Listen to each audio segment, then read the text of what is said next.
We're going to get started because it's 9:02.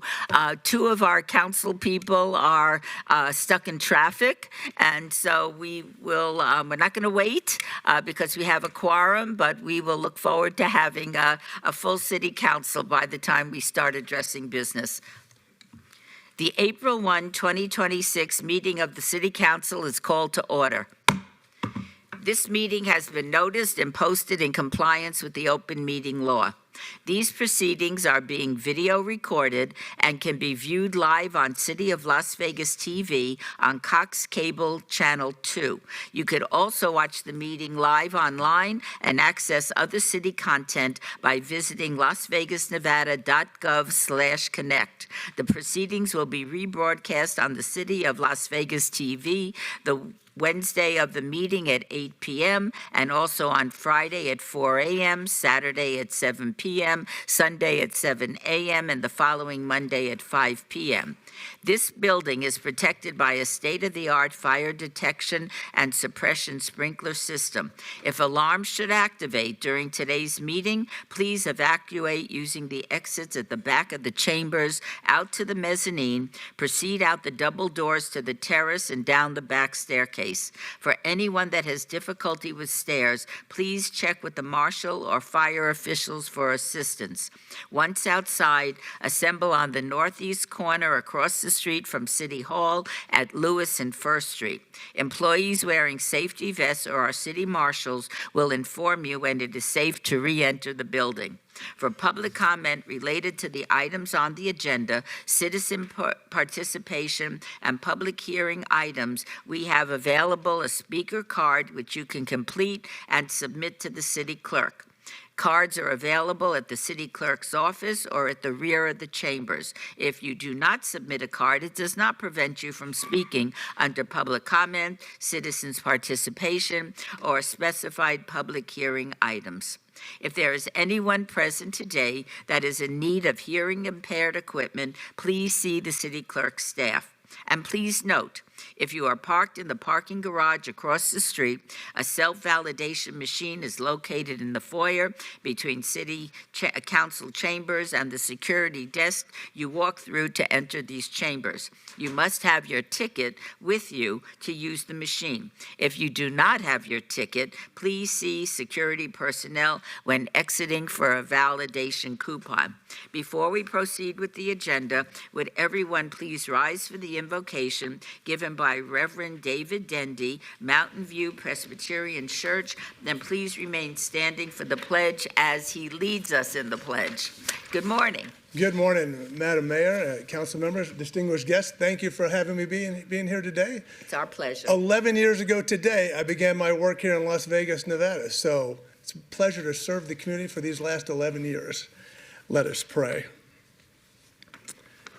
A gracious and loving God, we gather today in a city known around the world for its bright lights, bold dreams, and second chances. And on this April 1st, a day known for jokes and surprises, we pause to remember something deeply true. There is nothing foolish about seeking wisdom, justice, and the common good. Now, Lord, we confess for just a moment, some of us may have wondered if this meeting itself was the April Fool's joke. But we are here called, committed, and ready to serve. So we give you thanks for this city of resilience and reinvention, for its neighborhoods and families, its workers and dreamers, its leaders and public servants.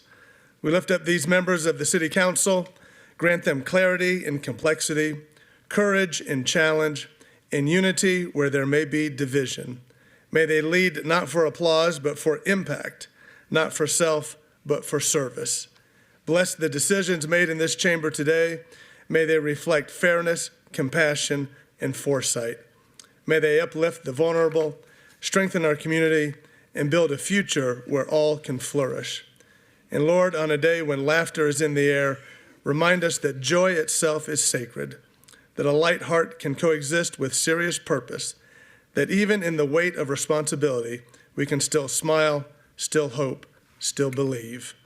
Guide us, guard us, and ground us in what is good and right. We offer this prayer with gratitude and humility. Amen. Amen. Will you and please join me In the Pledge of Allegiance.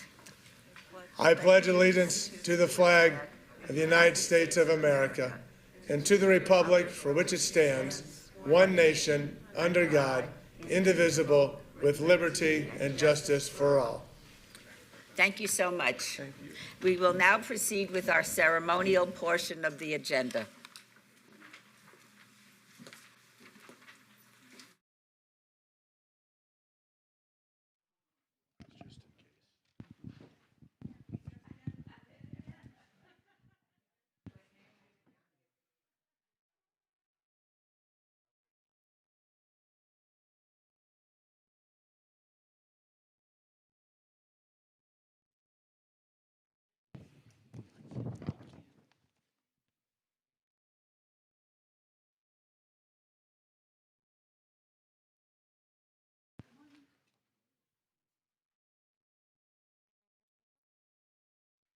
Thank you.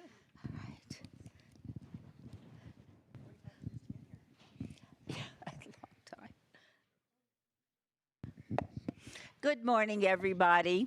This is the ceremonial portion of our council agenda. And today, Councilwoman Sandra Summers Armstrong has the pleasure of presenting both of our items. So this is her day. Councilwoman, take it away. Thank you, Madam Mayor. Good morning, everyone. It's wonderful to see you. Today, on April Fool's Day, but this is not a joke, this is a real thing, and we're very happy to be here. I am proud to announce this month we are celebrating the Jackson Street Alliance. Let's give the Alliance members a round of applause as they join the City Council at the podium. The Jackson Street Alliance is committed to a multifaceted revitalization effort that encompasses the land, the people, and the economy. They believe in restoring the physical beauty of Jackson Street while empowering its residents and fostering a thriving ecosystem. Many people know that Jackson Avenue, known on the historic West Side as Jackson Street, was the economic epicenter of the area in the past. Now the city is working with the Alliance to create a bright future in the area through the 100 Plan in action. Having a good plan is important, but the engine that drives change is the community and the good people that are rolling up their sleeves to get the work done. Those people are the Jackson Street Alliance. I cannot thank you enough for your vision, for the work that you have done. The city of Las Vegas had the forethought to redo Jackson Avenue with wider sidewalks, a better street infrastructure, parallel parking, which from a planning perspective enables development to happen. But without an organization like yours that has the courage to organize itself and to train itself to be on the vanguard of redevelopment, it would only be a pretty street. So I just want to thank you so much for all your work. One personal note I'd like to just make. Y'all know I always go off script a little bit. In 2020, I went to a Love on Jackson event. I was wandering the streets and talking to everyone, and I ran into this woman at Jackson and F. And she introduced herself, and she said, my grandparents owned this lot right here, and my dream is to see that lot revitalized. 6 years later, actually less than that, they got a grant from the Economic Development Agency, the federal agency, and with their team have done an amazing job turning what was a dream into reality. So I'd like to thank the Jackson Street Alliance and give you a moment, Ms. Deidre. Don't be crying up in here. To have a few words, come on. Thank you, Mayor, Councilwoman, Council. This is fantastic. So I got up this morning and changed clothes about 5 times and ended up with this. This is my grandparents' property on Jackson. This is a picture of my grandfather and one of his buds in front of Johnson's Malt Shop, 418 Jackson. And then on the back is my granny at 418 Jackson. I had to bring them here with me. And along with my parents that are in the audience, January made them married 62 years. Yeah. Mackie and Shirley Edmond. But this is, this whole thing is bigger than us. We're all legacy property owners. The Collinses' property is right across the street from mine. Their parents had a beauty and barber supply, the first black one in the state. And this is our dream. This is our charge. We were the last to see Jackson with any type of movement, with salons and restaurants. And so we take this personal as being our charge to bringing it back bigger and brighter and better and bringing it into the future for our kids and grandkids. Thank you. No, I think you've summed it up. Thank you very much. Thank you very much, Councilwoman, and also to the regular council and the mayor hidden over here. Thank you. Thank you. Wonderful. So we have a proclamation and a plaque, but the proclamation, will not read the whole thing because y'all don't want to be here all morning. I'll just do the therefore. Therefore, be it proclaimed that the mayor and the Las Vegas City Council declare April 1st, 2026 as Jackson Street Alliance Day.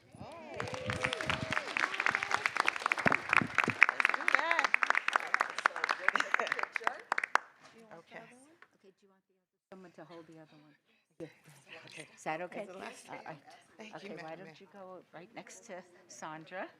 Okay, there you go. Okay, there you go. Very good.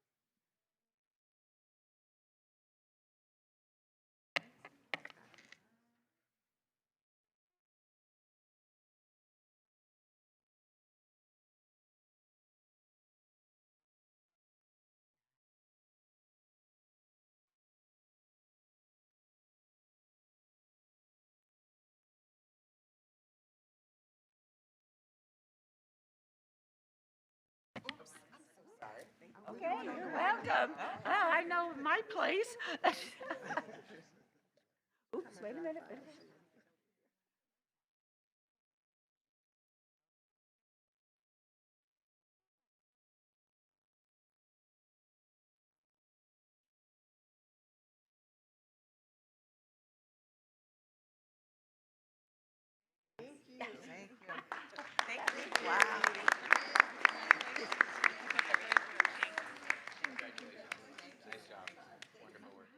Very cool.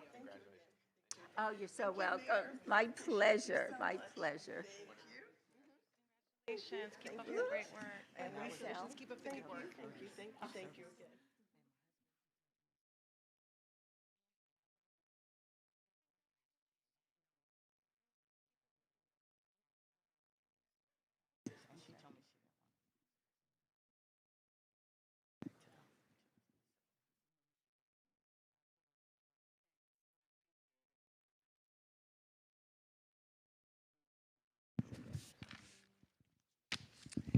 Thank you, Deidre and the Collins sisters. We are super, super proud of you. All right, our next award today, I have the pleasure of presenting a second ceremonial, and I would like to ask the Ward 5 Girl Scout Silver Award recipients, Daphne, Leah, Tadra, and Samira Barlow, to please join us at the podium.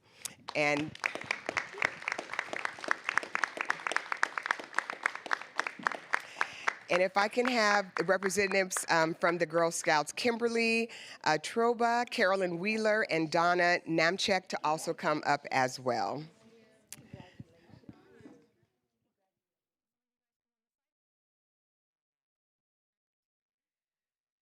So we love our Girl Scouts.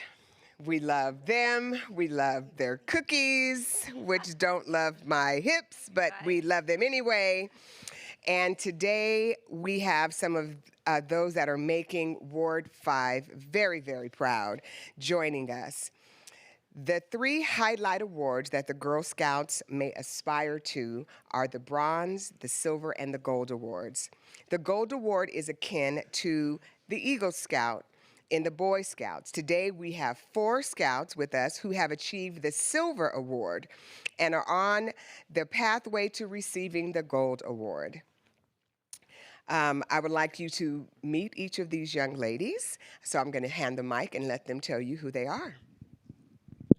Hi, my name is Samira Lauren Barlow, and for my Silver Award, I made blankets for the Ronald McDonald House of Charities because a lot of the parents, because it's really cold in the hospitals, so I made blankets for them because they didn't have any. That's what my project was about.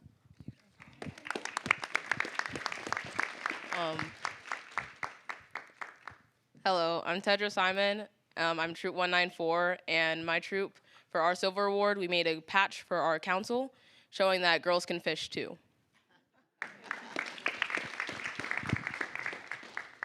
My name is Leah Long, and I'm in the same troop, and we made a patch that girls can fish too, because boys were the only ones that had fish in patches.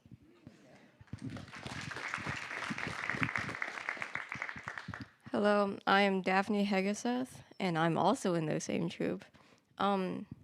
The reason why we made this patch that wasn't already stated is because the Boy Scouts had a patch for fishing, and we all agreed that it wasn't really fair that Girl Scouts didn't have one, so we ended up making one.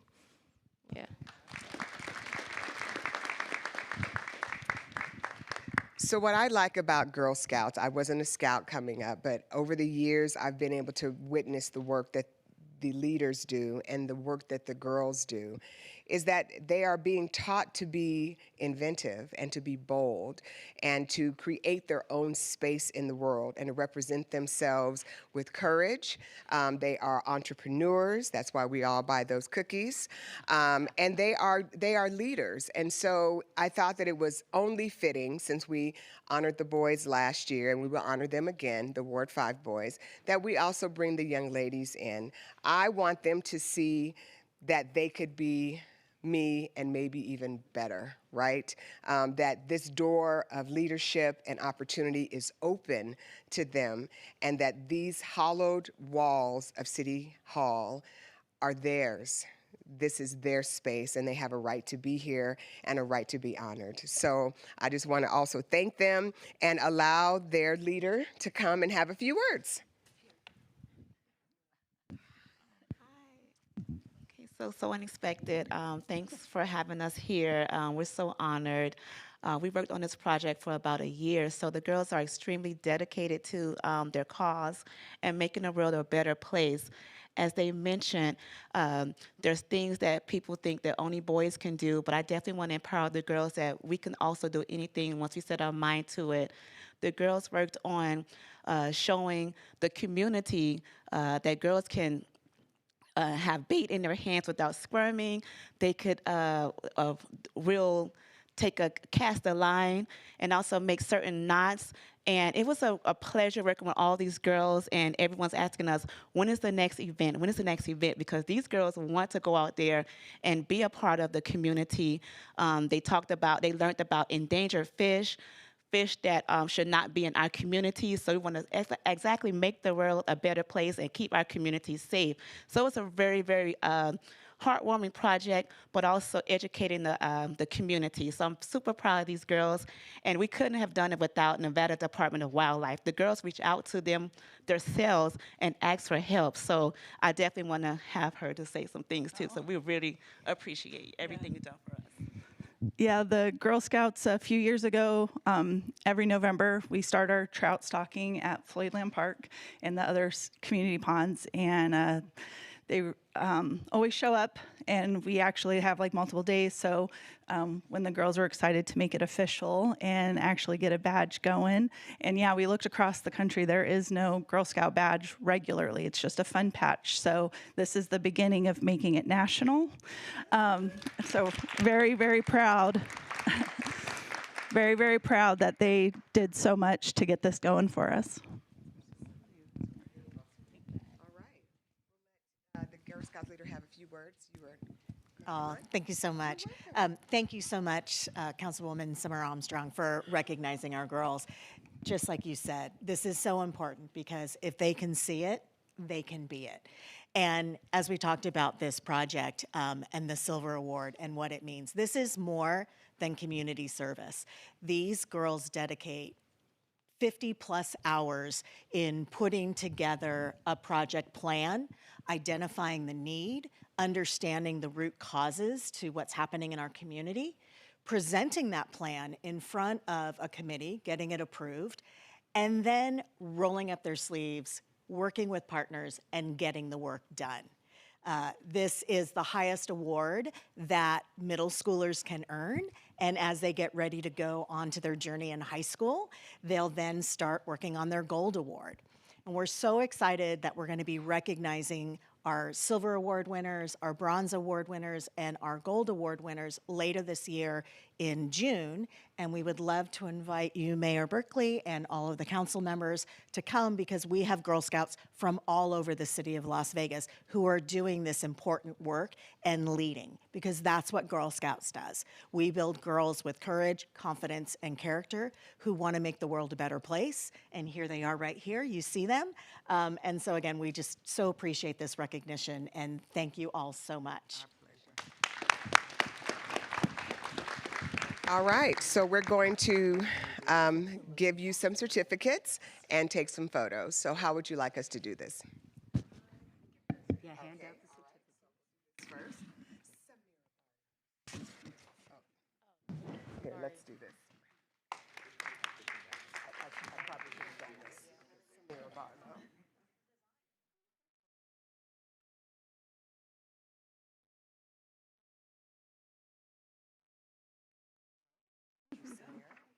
Tedra Simon.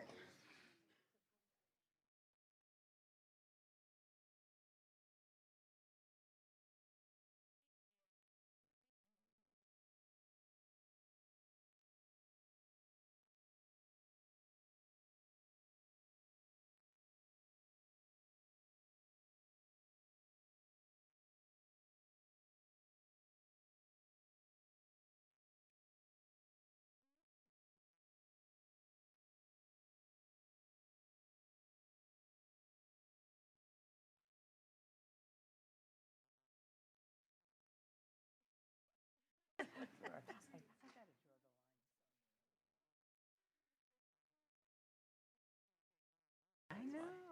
Ugh. Ugh. Okay. All right. Come on, everybody. Come on, Carolyn. Congratulations, young lady.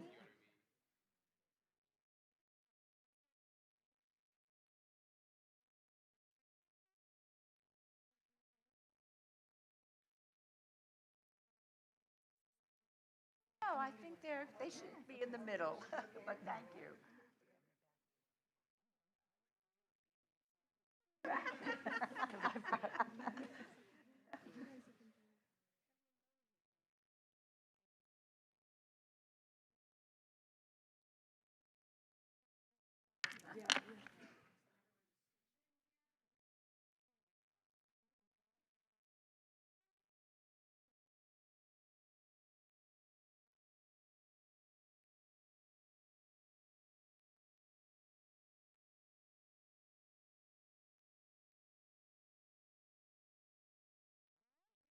Congratulations.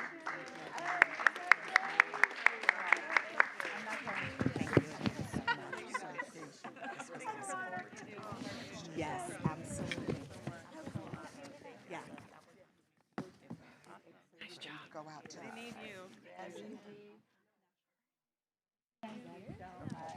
We are going to reconvene in about 5 minutes.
We will be reconvening in 1 minute.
Agenda item number 7. Public comment during this portion of the agenda must be limited to matters on the agenda for action. The amount of time any single speaker is allowed may be limited. All comments made will be cross-referenced to those specific items. If anyone submitted a speaker card or who wishes to speak under this portion of the agenda, please come to the podium and state your name for the record. Although you are not prohibited from speaking during both public comment periods, we kindly ask that your comments are not repetitive. We will set the time at 2 minutes. Does anyone wish to come forward? And will you please state your name? Good morning. My name is Shoshana. I'm a resident, and I'd like to, first of all, thank the city attorney for referencing Nevada law on public comments during the March 18th council meeting, because I looked it up. According to Nevada Revised Statutes 241.021 under subsection 2, the public body, which is this, must allow the general public to comment on any matter that is not specifically included on the agenda as an action item. So it appears the wording on the agenda about public comment should be revised accordingly. So I can speak about my position that we need separation of church and state. We don't need religion here in this forum. I've repeatedly suggested that we should eliminate invocations because praying is not necessary to do work. There are plenty of churches here, over 1,000 of them in the area. 70% of municipalities in Nevada do not use religion in their meetings. And for the record, I would like to point out that this council has apparently shown favoritism towards certain religious groups to give prayer, but has not apparently allowed the Satanic Temple to give their prayer services. They are a religious organization as well, so why is there unequal treatment, unequal access? Why do you not accommodate all religions like the Satanic Temple? But because you're using this government building as a place of worship, then you have to allow other viewpoints, even those that you do not favor. Otherwise, we open ourselves to lawsuits. The Satanic Temple won a $200,000 settlement in a religious discrimination case. So let's not even go there, because the solution is simple. Remove invocations. Praying from city council is not necessary. Let's not open the door to potential taxpayer-funded lawsuits against the city. Again, I urge you to separate religion from these meetings. Thank you. And would you state your name for the record? I did it in the beginning. It's Shoshana. I'm a resident. Thank you. Is there anybody else that would like to speak under public comments? Seeing no one, we'll go to agenda item number 8 for possible action. Any items from the 9:30 a.m. session that the council, staff, and/or applicant wish to be stricken, tabled, withdrawn, or held in abeyance to a future meeting may be brought forward and acted upon at this time. Mayor Pro Tem. Madam Mayor, I don't have any items. Okay. Do we vote on the motion? No, there's no motion needed. Okay, thank you very much. Agenda item number 9, for possible action to approve the final minutes by reference of the March 4th, 2026 regular city council meeting. Mayor Pro Tem, may I have a motion to approve the minutes? Madam Mayor, move to approve the minutes. Please vote. Post. Motion carries. Agenda item number 10. Items 10 through 17 are on the consent agenda, are considered to be routine, and are recommended for approval by the departments and may be enacted in one motion. Are there any other items the council wishes to bring forward? Mayor Pro Tem, may I have a motion for the consent agenda for items 10 through 17? Move to approve items 10 through 17. Please vote. Post.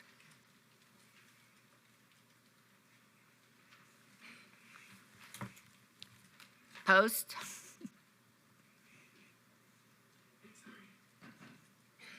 Motion carries.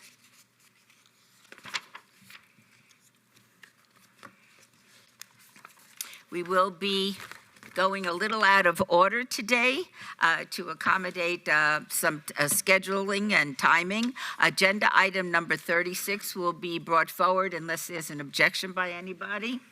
In that case, we will now entertain a report from Mr. Joe Woody, Board Chairman of the Downtown Vegas Alliance, regarding the organization's activities and achievements throughout 2025 and their goals for 2026. All wards are impacted.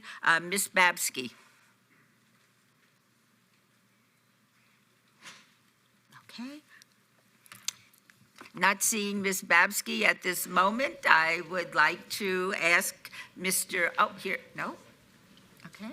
I'd like Joe Woody to please make your comments and welcome. We're very happy to have you. All right. Good morning, Mayor Berkeley, council members, city staff. Thank you for allowing us to speak today. We very much appreciate it. I'm here with Rob Ballmer, he's our treasurer, Lisa Robinson, who is our secretary, and really just keeps all this going together. My name is Joe Woody, and I'm here on behalf of the Downtown Alliance, an organization for the past 16 years has quietly but consistently worked to strengthen the economic and social fabric of our downtown community. The alliance was built on a simple idea that collaboration between businesses, property owners, City of Las Vegas creates a stronger, safer, and more vibrant downtown than we could do otherwise on our own. Over the years, the idea has translated into real measurable impact.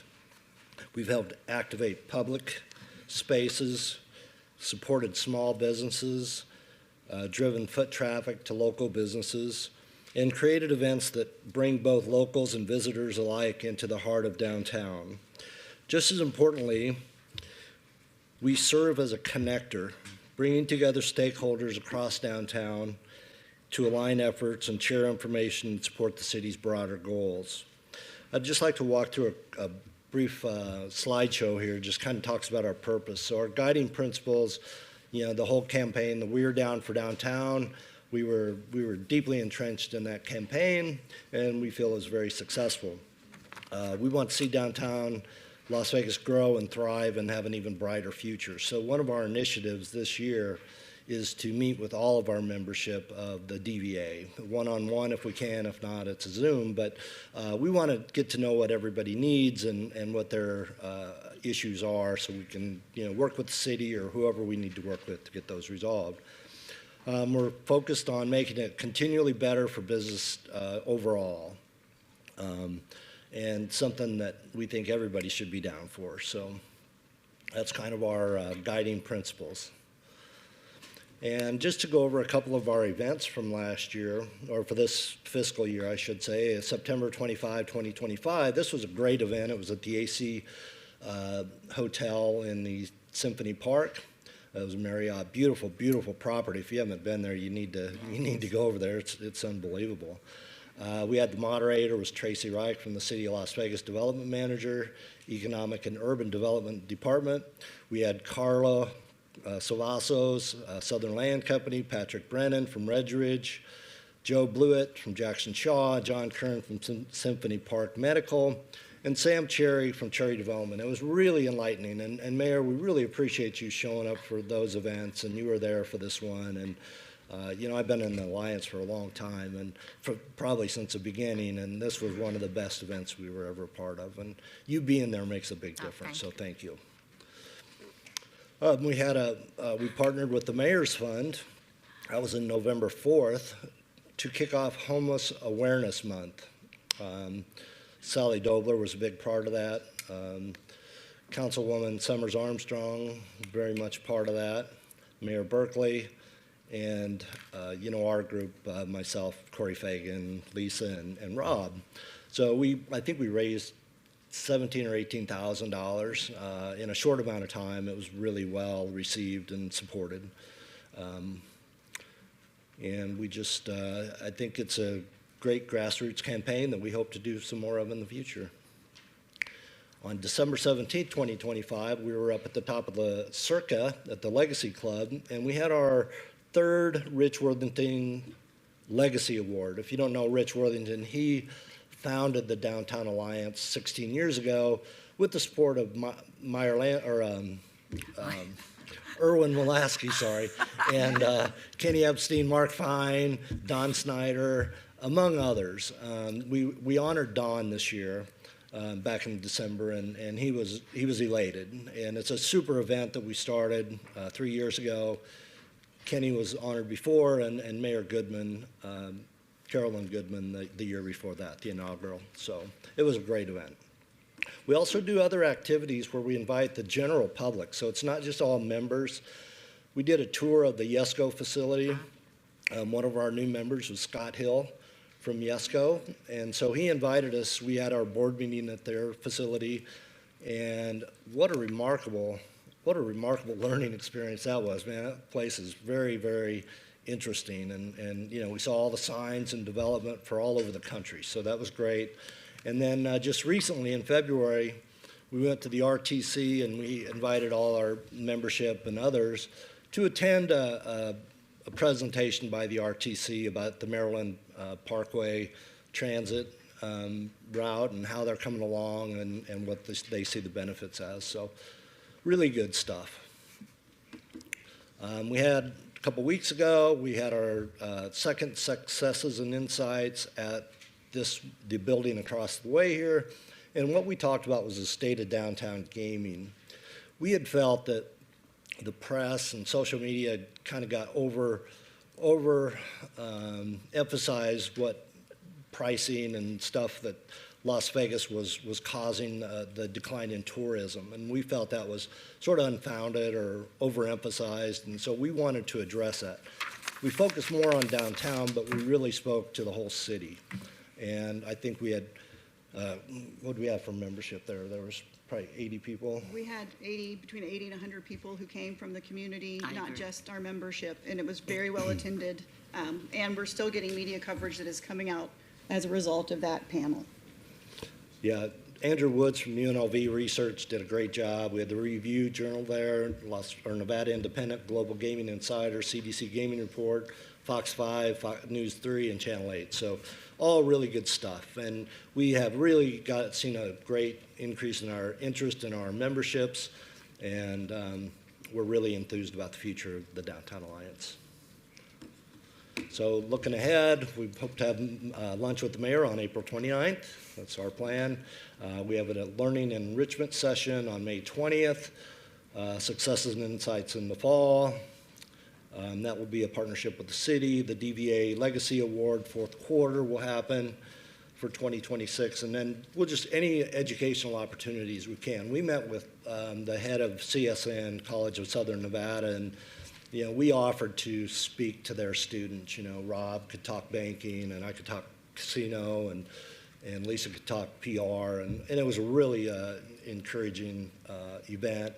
And then some job placement. We said, then you can post some jobs for the El Cortez or for Western Alliance Bank. So it turned out really good. And that's it. Thank you to the mayor and all the council. Yeah, We appreciate thank you. your support. Always, yes. To demonstrate my support, after I was sworn in, the very first event I attended as mayor was for the Downtown Vegas Alliance, and it's been a wonderful partnership with the city ever since, and long before I got here as well. So I'm very pleased that you do the work that you do. Thank you.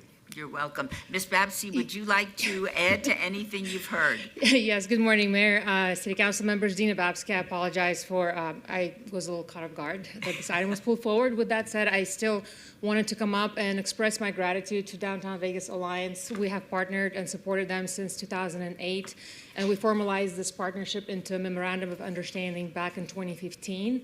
So the city contributes $60,000 to do all of the engagement and the promotion of downtown, as Joe just went over. And so at this point, they're choosing to elect their second option for another year extension, and we're happy that they are doing so. And so we're going to continue to partner, and I appreciate everything that you do for downtown, and so much more still to come. Thank you. Thank you all very much. Are there any questions or comments from members of the council? Ms. Diaz?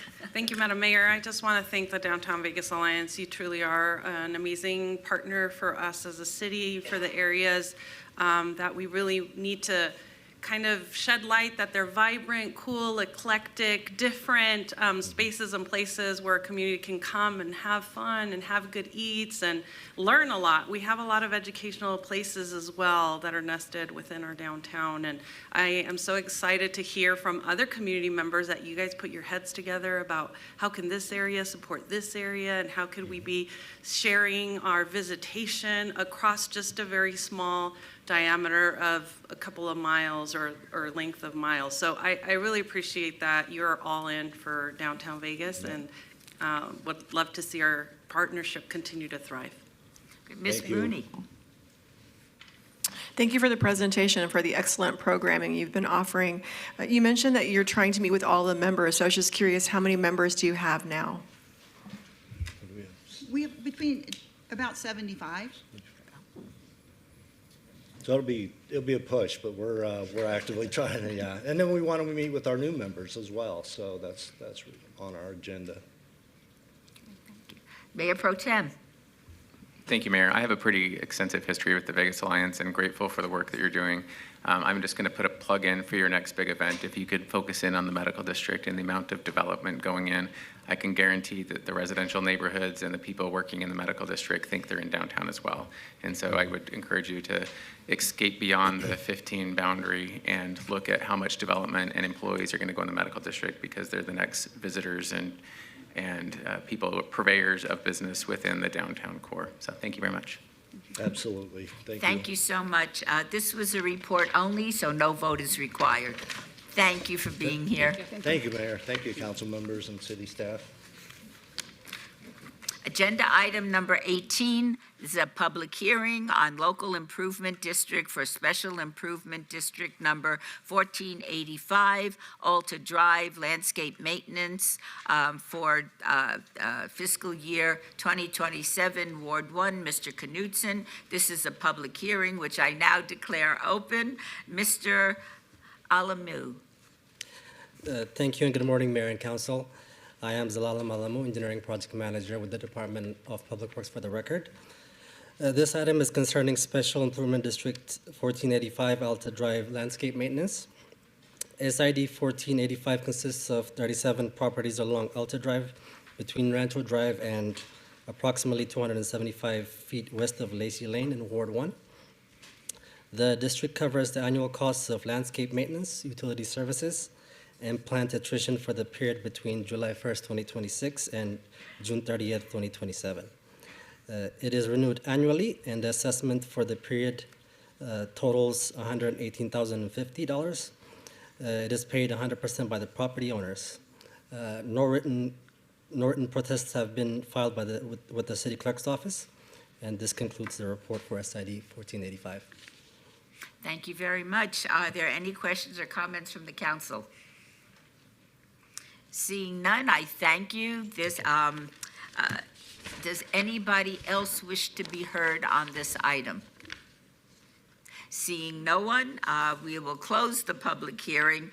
This was a public hearing only, so no action is required, and we'll move to the next item, agenda item 19, public hearing on local improvement district for special improvement district number 1516, Fremont Street Maintenance District, fiscal year 2027, Las Vegas Boulevard to 8th Street. This is in Ward 3, Ms. Diaz. This is a public hearing that I now declare open. Mr. Alamu. Once again, Mayor and Council, I am Zalala Malamu, Engineering Project Manager with the Department of Public Works for the record. This item is concerning Special Improvement District 1516, Fremont East Entertainment District Maintenance. SID 1516 consists of 32 parcels bounded by Las Vegas Boulevard to the west, Ogden Avenue to the north, Carson Avenue to the south, and 8th Street to the east in Ward 3. The district covers the annual cost of landscape maintenance, street cleaning, public utilities, promotional events, and marketing for the period between July 1st, 2026 and June 30, 2027. It is renewed annually, and upon close coordination with the Fremont East Entertainment District Board, there will be no assessments for this year due to sufficient reserves to cover expected expenses. The SID is paid 100% by the property owners. No written protests have been filed with the city clerk's office, and this concludes the report for SID 1516. Thank you so much. Are there any comments or questions from the council members? Seeing none, is there anybody else wishing to be heard on this item? Seeing no one, I will close the public hearing. This was a public hearing only, so there will be no vote required. Thank you so much for joining us. Thank you. Agenda item number 20. Discussion for possible action to amend the condition on a full alcohol off-premise for the Salar Shashani DBA Family Food 2 at 1602 H Street. Salar Shahani is the owner in Ward 5. Mr. Lloyd is not here. Okay. Is there, Mr. Floyd? It's for me. Okay, Darcy, I understand you're standing in for Mr. Floyd. Go right ahead. All right, good morning, Mayor and Council. Darcy Alibi Hurd, Business Licensing Manager. So the item before you is a request from Family Food 2, located at 1602 H Street, for the modification to a council-imposed condition on their full alcohol off-premise license. The condition number 3 currently reads, hire security personnel experienced and highly visible by means of identifiable uniform, unarmed, and must obtain possession of a valid work card during employment. The security firm is to address parking lot issues during the hours of 4 p.m. to 12 a.m. daily. This condition requires the use of a licensed security firm during the specified hours. The applicant is requesting to modify the language to allow security staff instead of a contracted firm, while maintaining all other requirements of the condition. As this is a council-imposed condition, staff has no recommendation on the requested change and defers to council's direction. For the record, staff received communication from LVMPD's Bolden Area Command and Special Investigations Section indicating that they do not support the proposed modification, which I will read into the record. We received on March 26th from Captain Kurt McKenzie this following statement. I want to acknowledge the value of our relationship with the Family Food Mart 2. They have been collaborative with us and have made efforts to improve conditions at their business and the surrounding area. We want nothing more than for them to be successful and remain a positive part of the community. Before the current security model, the location experienced ongoing challenges, including higher crime rates, increased calls for service, and concerns about how security was carrying out its mission. Based on those conditions, there was a strong recommendation to contract a security company. Since that change, we have seen vast improvements. There has been a reduction in calls for service, fewer incidents overall, and a noticeable decrease in violent activity. Just as important, there have been no security performance issues during this period. From our perspective, the current model has been effective and has contributed to a safer environment. The installation of H Street and Owens crime camera is an added component in the fight against crime in the area and is not mutually exclusive. The crime camera provides real-time visuals of the area. However, it will affect crime within the business. We remain committed to working with Family Food Mart 2 and supporting their business. If there are ways to enhance the current security model and address concerns while preserving the progress made, we are open to discussing them. In conclusion, based on the results we have seen, I would recommend maintaining the current security structure. If you have questions, feel free to contact me. The second one we received Tuesday, 9 p.m. Last night. This is going to be from SIS. This is Detective Unique Duro. SIS is in full agreement with Bolden Area Command. We believe in having in-house security could lead to higher crime rates and increased calls for service as it did in the past. Ultimately, outsourcing a third-party security company ensures a more consistent and efficient approach in not only protecting the business and its employees, but also protecting the customers. Condition number 3 should be kept as it is. Thank you for your time. So I will submit this for the record. Thank you. And then staff would also note that regardless of council's direction, the current condition contains grammatical inconsistencies. So staff requests the opportunity to revise the language for clarity while maintaining council's intent. If you want me to read the requested changes once we make the decision, I have recommended language.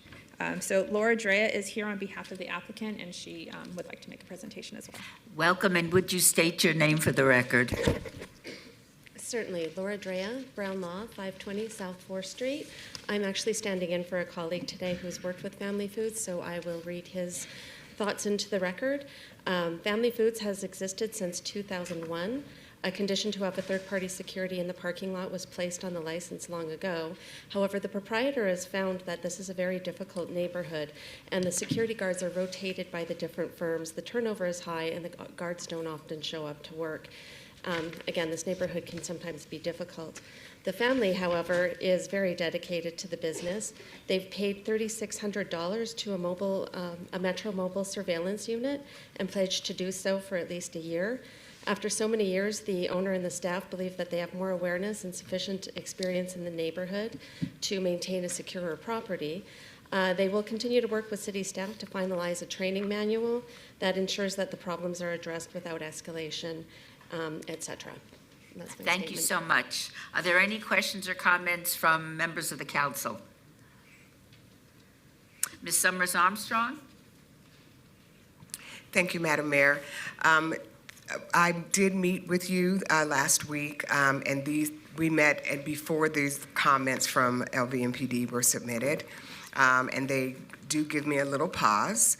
But I think I'm inclined to allow you all a short period of time to see if you work diligently to comply with the things that we talked about, which were a safety plan, training manual, and just compliance with the things that we discussed. I do understand the owner's concerns that third-party businesses that he's hired for security don't always show. I'm always a little hesitant when people say that the neighborhood is difficult. We're dealing with people, right? And we have to, I believe, speak what we want to see in existence.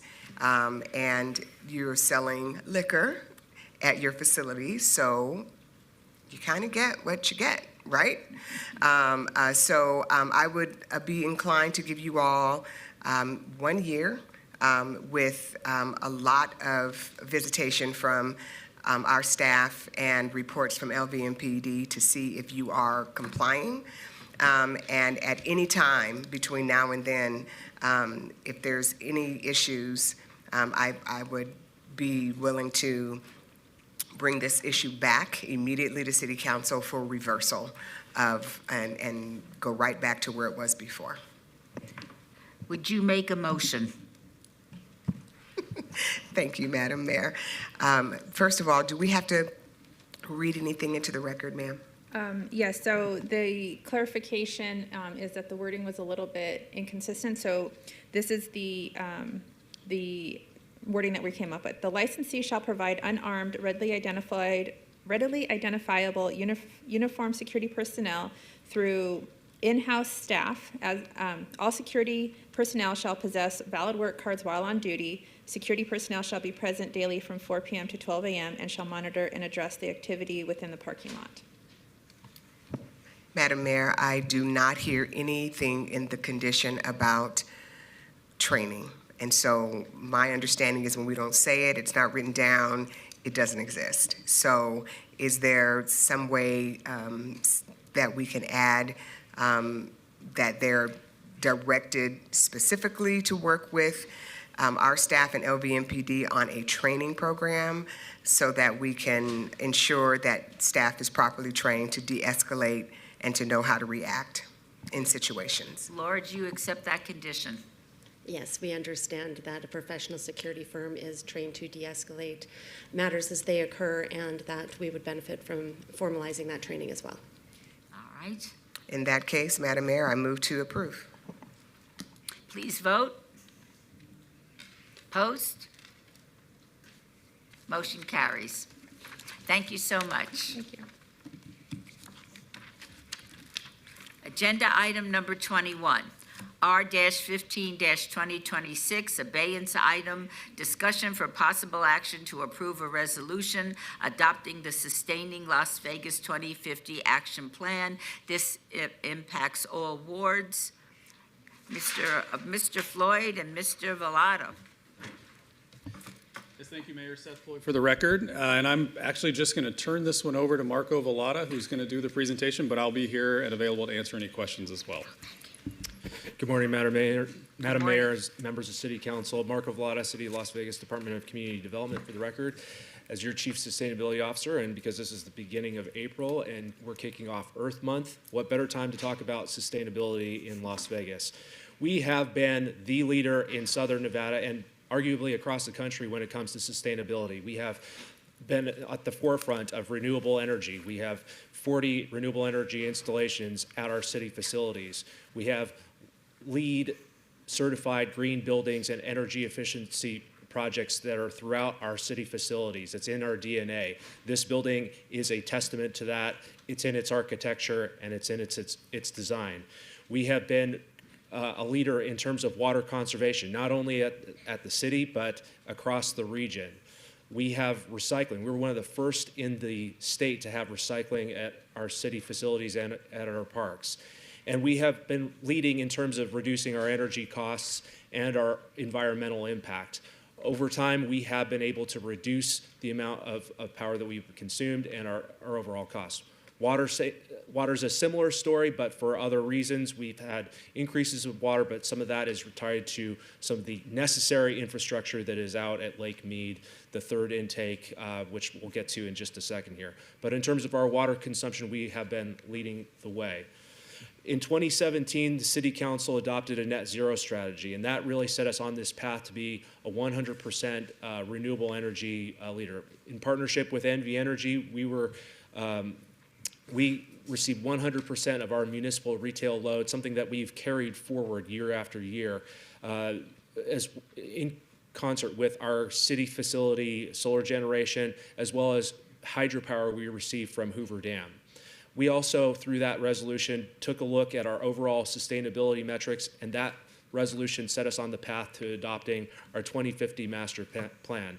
And to take a look at how things are going forward, you have this resolution in front of you today and the Sustaining Las Vegas 2050 Action Plan that will guide us in how we continue on that momentum that we've built up over the last 15 years.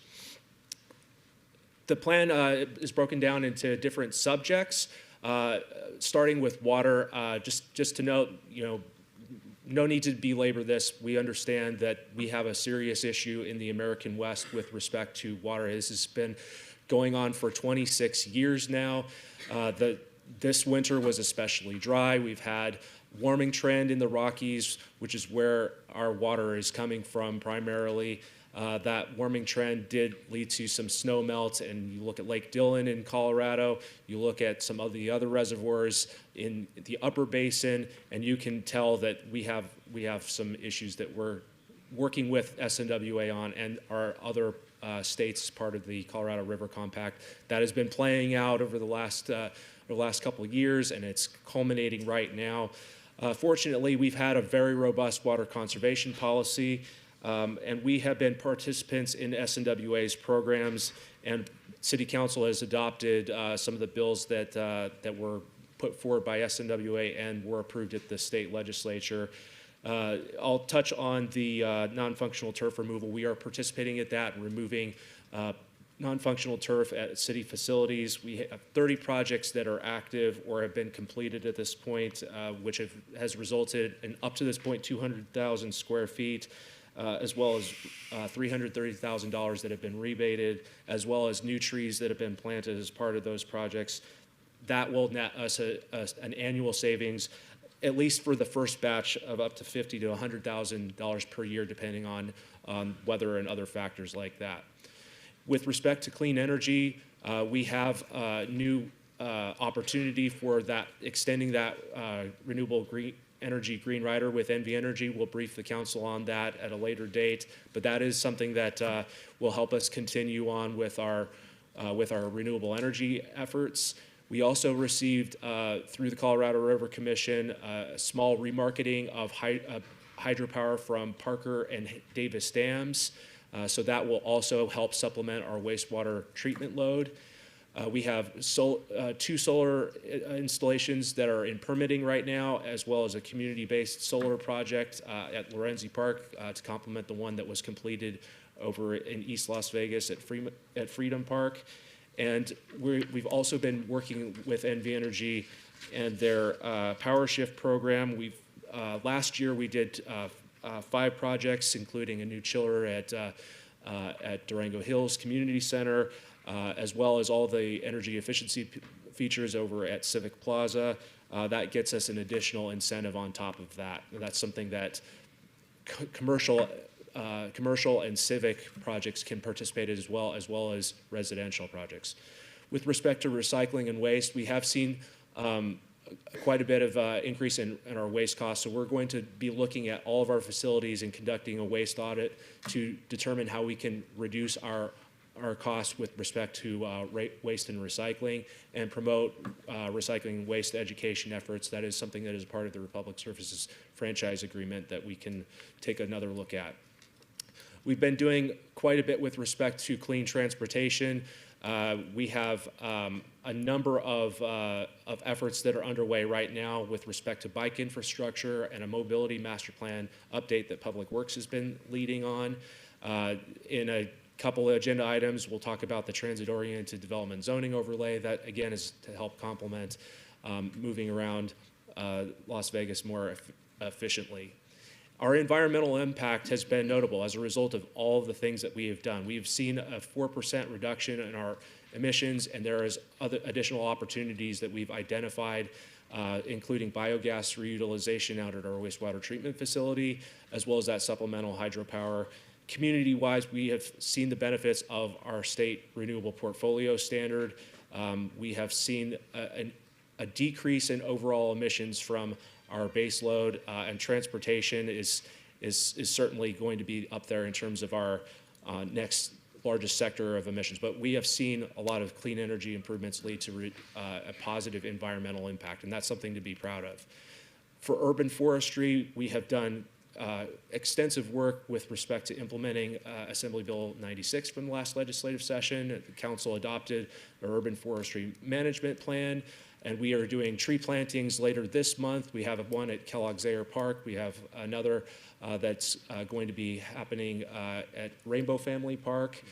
Throughout the community, there will be tree plantings as a part of Arbor Day, and our urban forester, Brad Dassler, has been leading on those efforts that are often done in tandem with community groups. So that and our community forestry project, which my colleagues Rachel and Kat have been working on to plant trees in wards 1, 3, and 5, a free tree.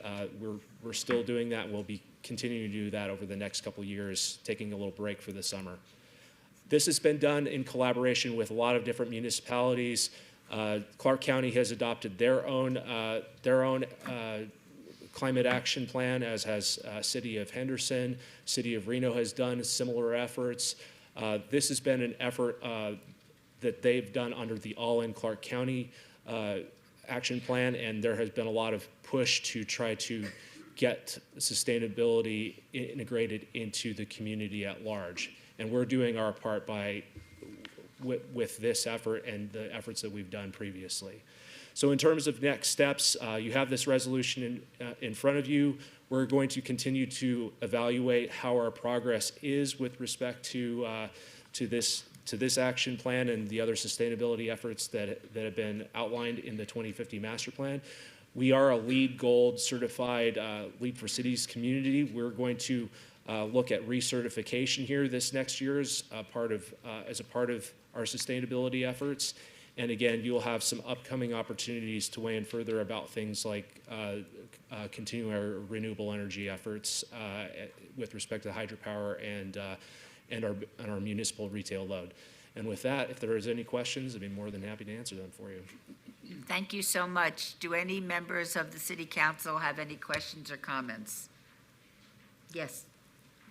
Not a question. I was just going to say you did a great presentation, and I'm really proud to be part of a city that thinks so much into the future. So thank you for all of your work, because this is not just one report. This is over the last 15 years that you've been working on this, and proud to be part of your team. So thanks. Thank you. Ms. Diaz. Thank you, Madam Mayor. Very comprehensive, brought a lot of things that I need to request updates and briefings about how things are moving, and hopefully for the positive in the ward.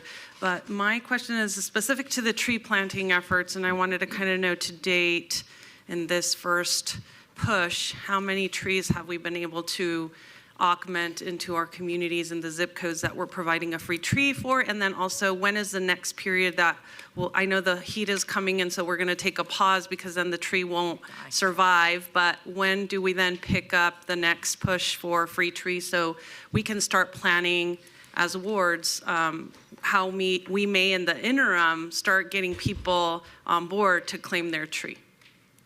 Yes, Marco Vallata, Madam Mayor, through you to the Councilwoman, we have about 300 trees that have been planted thus far over the last couple of months.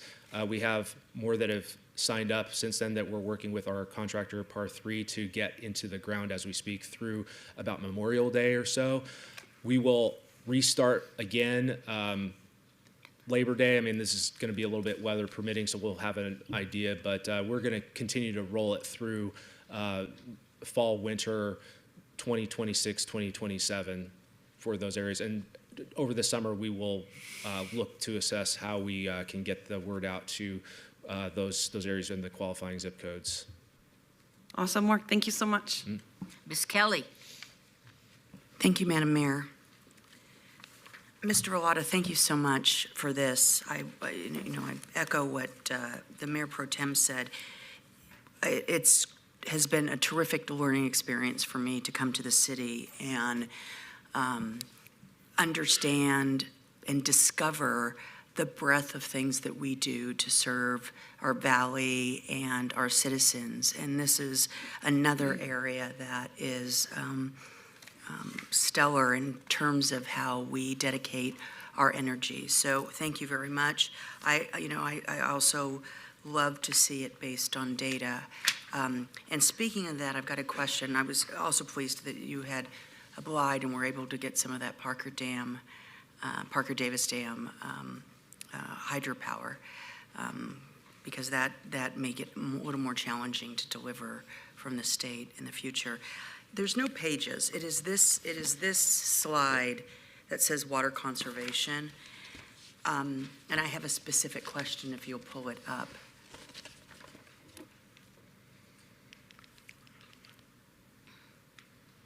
So I don't know who's doing the PowerPoint. Yes, thank you.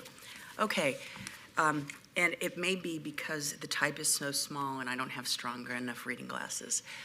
But the map on the right that shows, and if I look at the legend at the bottom, all white is an indication of none, which I'm assuming means no drought.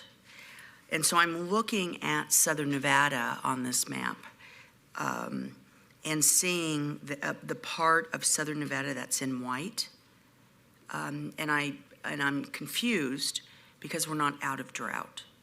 So can you explain that to me? Or I could also be completely misinterpreting it, and then you need to just inform me. Thank Sure. you. So, Marco Vallata, for the record, and Mayor, to you. So these are snapshots here. These are based on the current conditions. What you're seeing here is conditions as of the end of February 2026, and I just gave you kind of a comparison of what it looked like in 2018 when it was especially bad at the height of summer here. So at about that point, we have had, and I could show some additional maps as well to help supplement and augment this one at a later date. But this is depicting kind of current conditions on the ground, and you had some of the precipitation that came in, I think, at about that time. And then we've had the month of March where we had an increase in temperatures. California, with respect to how drought is defined at the federal level, they're basically saying that there were no drought conditions. There were some storms that affected California at some point leading up to this point. There's no drought going on there as they define it, and that includes up to Las Vegas. But a little bit further to the east, they were not having those same storms and that same snowpack that was happening. So in terms of their definition of drought in different categories, and we can kind of drill into that as a part of a separate discussion. Those areas where the Colorado River Basin is and where our snowpack is, they're not seeing that same level of precipitation. They're having other factors that are contributing to their definition of what is abnormally dry to exceptional. And where it matters is the Colorado Rockies. Yeah. Right. And so this can be misleading. And my concern is that we have done so much in Southern Nevada for conservation. The 93% of our water comes from the Colorado River. We continue to have less and less water being available. This has been one of the worst winters on record. And if you're just looking in the paper, I mean, there's all sorts of conversations about whether the lower basin is having agreement, it can get into an agreement, how the disparity or dissidence between what the lower basin thinks we need to be and what the upper basin believes. We also live in the middle of Mojave Desert, so born and raised here like you, Marco, and when people say, when it rains and they say, oh, thank goodness we need it, we don't. We need it in Colorado. We need the snow. We need a slow winter and a very slow spring so it gets into, or a heavy winter, slow spring so it gets into the Colorado. And it's a very complicated issue. And so I'm not disagreeing with you about your explanation of what this says, but I think its inclusion does not help because as a community, we are not out of drought. And in fact, I would suggest that it's even dangerous anymore to use the term drought because drought comes across as something that's temporary. And our issues with how we get water into our valley and the allocation is going to, those issues will maintain itself. Clearly, I believe the rest of my life. So I just say that it's not to be critical, but maybe to be more thoughtful when we're doing presentations that we're putting out into the public. People don't study this as much as I happen to as an individual, and it's open to misinterpretation. So thank you for that. Yep. A point well taken, and for the future, there'll certainly be more thought into how we can demonstrate how. Or all how with this a is qualifying asterisk is fine, Absolutely. just to show it's a snapshot of it at It's a a point in snapshot, time and not relevant to really when we talk about drought as a community, what that means. Yes. Thank you. You're welcome. Okay, thank you so much. Thank you so much. And is there a motion, Mayor Pro Tem? Happy to make it. I will move to approve. Please vote. Post.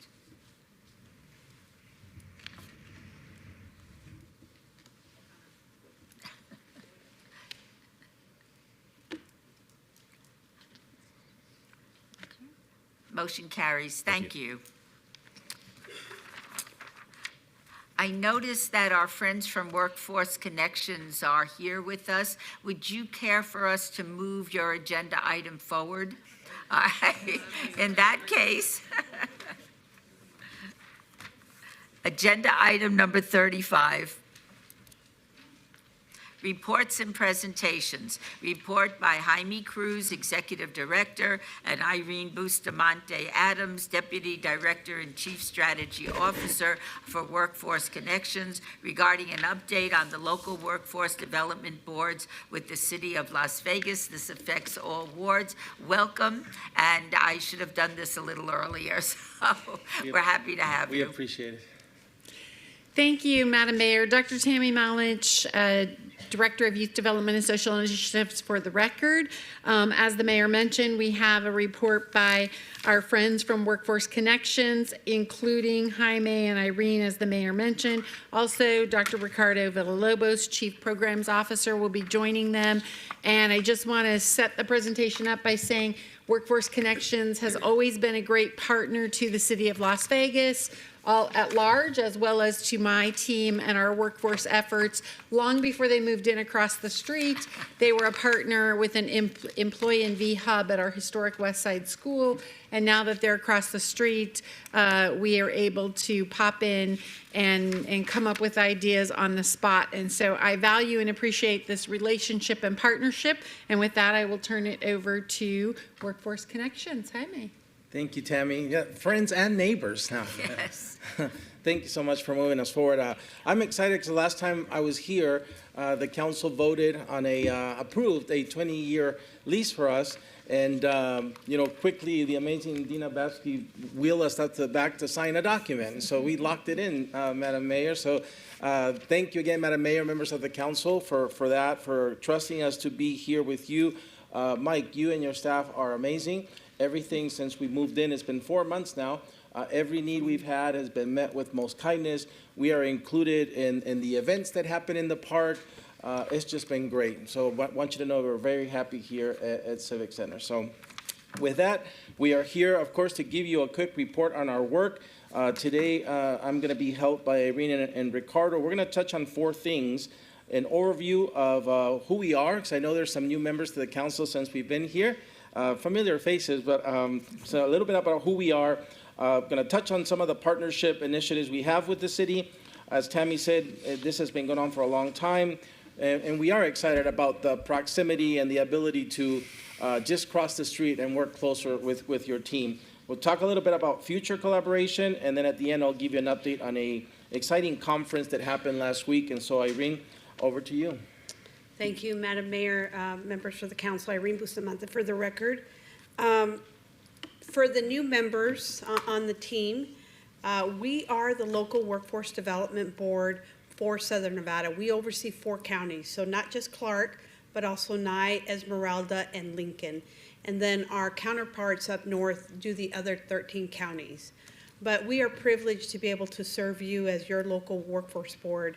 And our main thing that I want you to take away is that we're conveners, right? And so that's a good thing. And you'll see the picture in the next slide. But also, herding cats is probably one of the most complex things to do. And so the ecosystem is made up of 17 partners, and our job is to convene that ecosystem to be able to row in the same direction, even though we may not have jurisdiction over those entities. So collaboration is very key. It has to be intentional. You have to want to be at the table and figure out how could we, as a region, collaborate together. And so our mission as a local board is to connect employers to a ready workforce. Here's the picture right here. Here's the ecosystem, 17 partners, conveners, but we do not have jurisdiction over the other entities. And so we are one spoke on that wheel, and it is complex, not impossible, but in this region, we have been able to build collaboration with not only local municipalities, but other entities to be able to serve this region. And that's one of the reasons I believe that we are thriving. One of the intentional decisions was we're Title I, that's what in the ecosystem in that spoke, and the third one, which is the Department of Employment and Training, made an intentional decision under our executive director's leadership and Dieter to become a state brand, so that when we're serving job seekers and employers, they are not confused. So they're not saying Workforce Connections or called Dieter, but our brand is called Employee NV.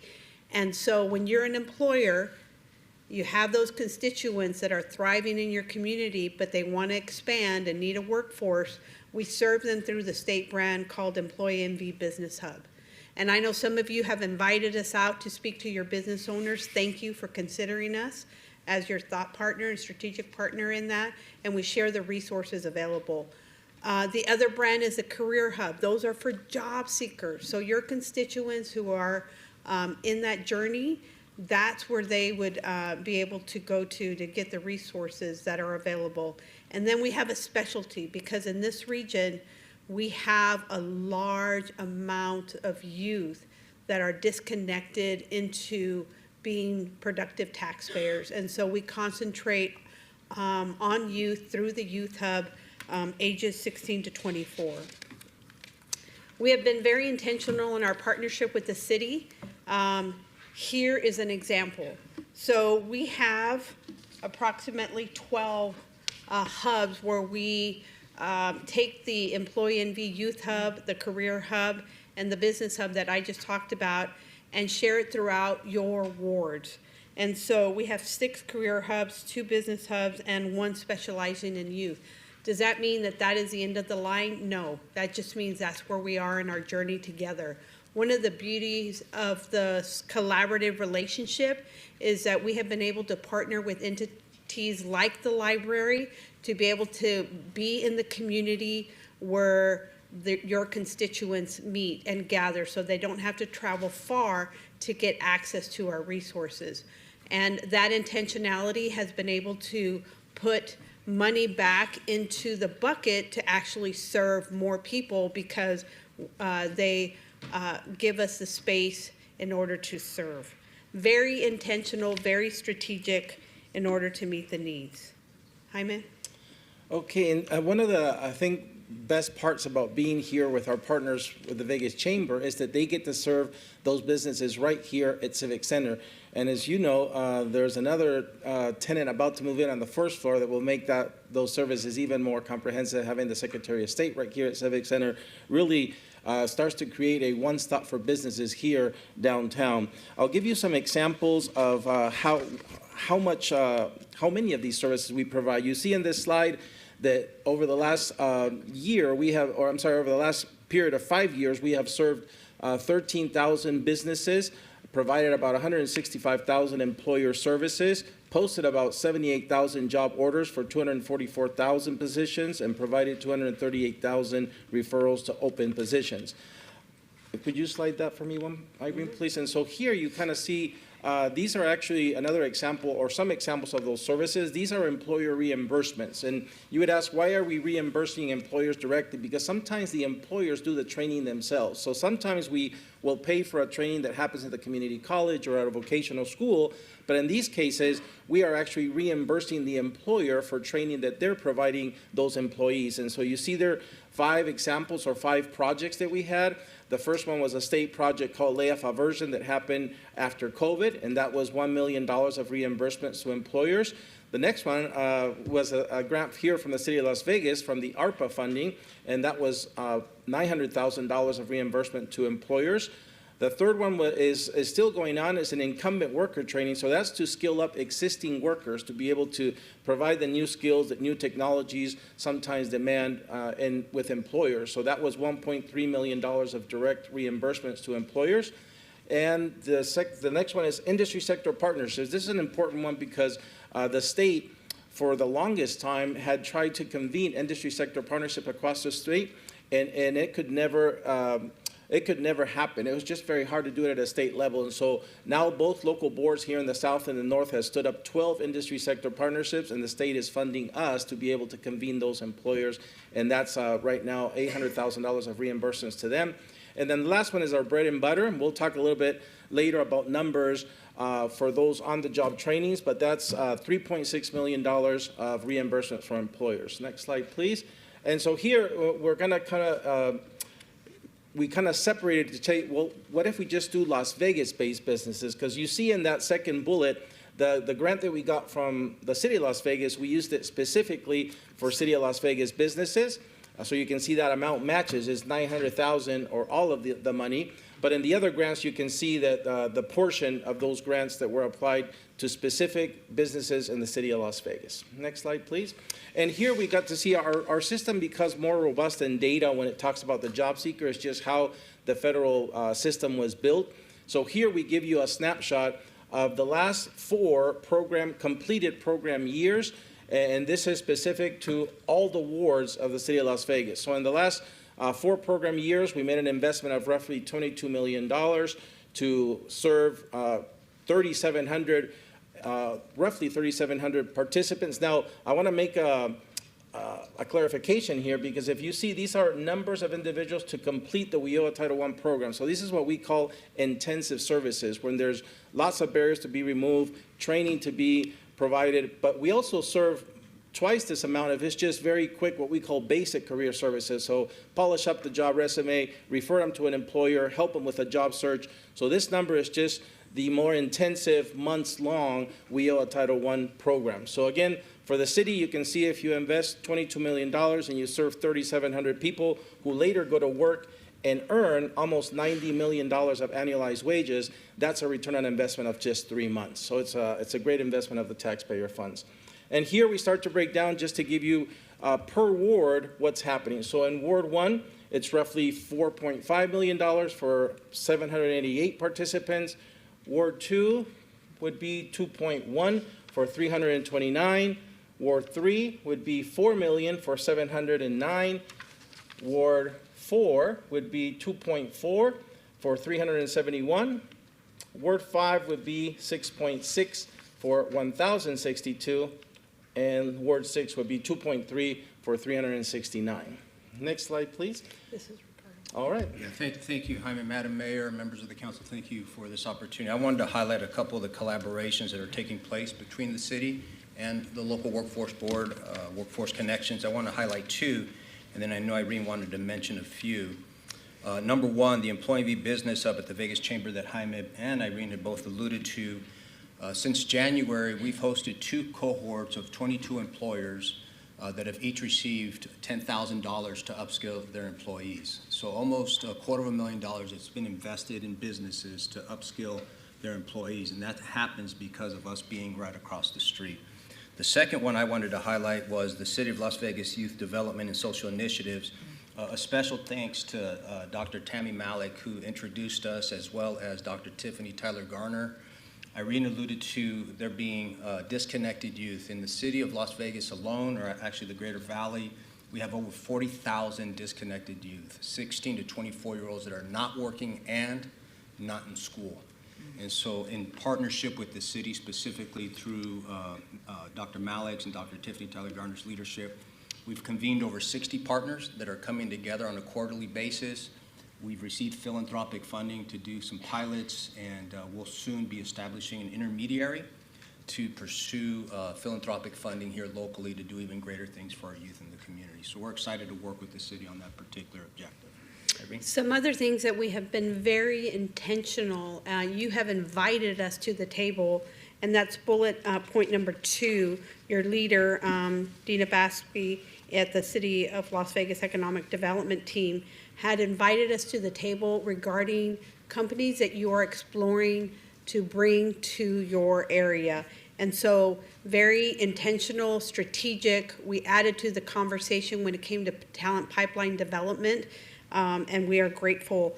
That also is taking place with your Human Resource Department. Before your director retired, had a great conversation and introduced us to another leader on the team to be able to set up a conversation and talk about the gaps in your talent pipeline, those that are hard to fill, but in addition, the tsunami of individuals that may be exiting because they're retiring out of your workforce. And then in addition, thank you, Councilman Knutson, for inviting Workforce Connections to be part of your Biohealth Innovation Challenge Selection Committee. I know that that is a process, but you being intentional to invite us to the table, to be at the conversation regarding talent, very critical, and we are grateful. And then just lastly, on the redevelopment team, on Dina's team, Jennifer Henderson, being intentional and saying, okay, we have 2 restaurants going into Civic Plaza. How can we be part of the conversation to help them staff the restaurants with your constituents to be able to serve this area? And so every time that we are talking about talent pipeline, you pick up the phone or send an email and you ask us to be part of the conversation so that we can be your thought partner on the solution. Yeah, here, I mean, ultimately, we just wanted to say thank you to the mayor and to the council for your vision of just not only having workforce connections there, but as Jaime mentioned earlier, the Vegas Chamber is there, the largest chamber of the state. The Secretary of State is going to be there. And so what it has allowed us to do was that example of serving businesses here in Las Vegas, but also to do work better and to do work more productively, more effectively, and more efficiently by having these entities together in one building. So special thanks to you for making that happen. Next slide, please.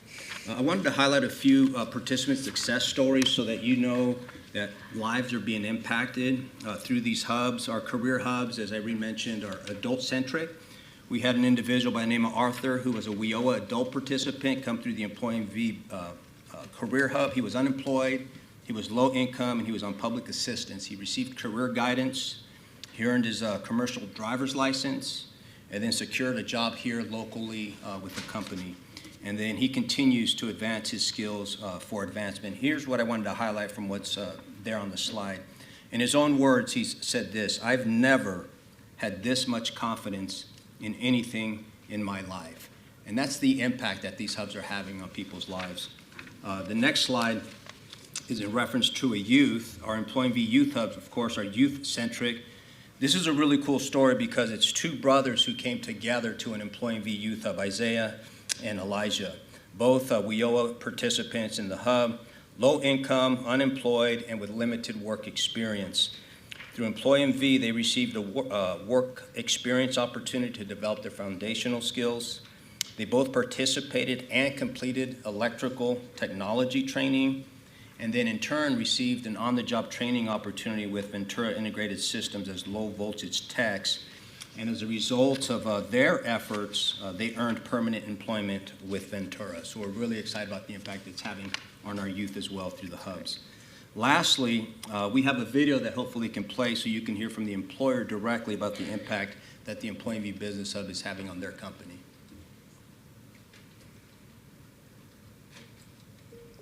My name is Asal Gibson, and I am the founder and CEO of Cyroot and Cyroot Academy. We're an IT and cybersecurity management company here in Las Vegas. Cyroot Academy is here to provide technical education through CompTIA, Cisco, and other programs to upskill the workforce here in Las Vegas. I was able to tell my story of the first employee I ever hired. It was one of my students that didn't have the experience in IT and cybersecurity, so I brought her on to give her on-job training, and now she is my director of operations. It gave me the courage that as a small startup, I could hire somebody. So if that didn't happen, I'm not sure how long it would have took me to build the courage to hire employee 1. Over the last few months, I was able to scale up to 10 employees, in addition to contractors and instructors that help us teach the education program, not only here in Las Vegas, but nationwide. What I love about this is the amount of support I've received over the last few months. Just a year ago, I met Miss Amy Espini for the first time, and I talked to her about my fear of needing help, wanting to hire someone, but didn't know how. So she led me through the program, and we kept in touch where we had a review every 90 days. And to be honest, if I didn't meet Amy a year ago or never heard about this program, I wouldn't be here today.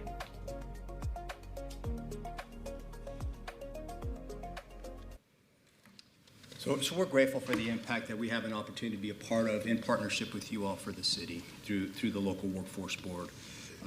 Now I just wanted to turn our attention to three particular opportunities that we have regarding future collaboration between the city and the workforce board. Number one is an opportunity to develop public service career lattices and pathways. This is, in essence, developing structured entry and advancement pathways for particular departments of the city that we'd love to work with you on. A few of those are mentioned there: fire and EMT, public safety, public works, administration, or administrative and tech classifications. Number two, a fellows initiative expansion. You may have heard about our fellows program for high school counselors that are able in turn bring workforce development to high school students throughout the county. We're excited about the possibility of working with the city to develop a fellows program to integrate the workforce development initiatives, efforts, goals, and ideas through a fellows program working with City of Las Vegas employees. So that's another opportunity. The third one is employee V co-location at the East Education Training Center and at the Medical Education and Training Center. One of the things that we've seen, be very highly effective and productive is when the model of a hub gets integrated into an existing building.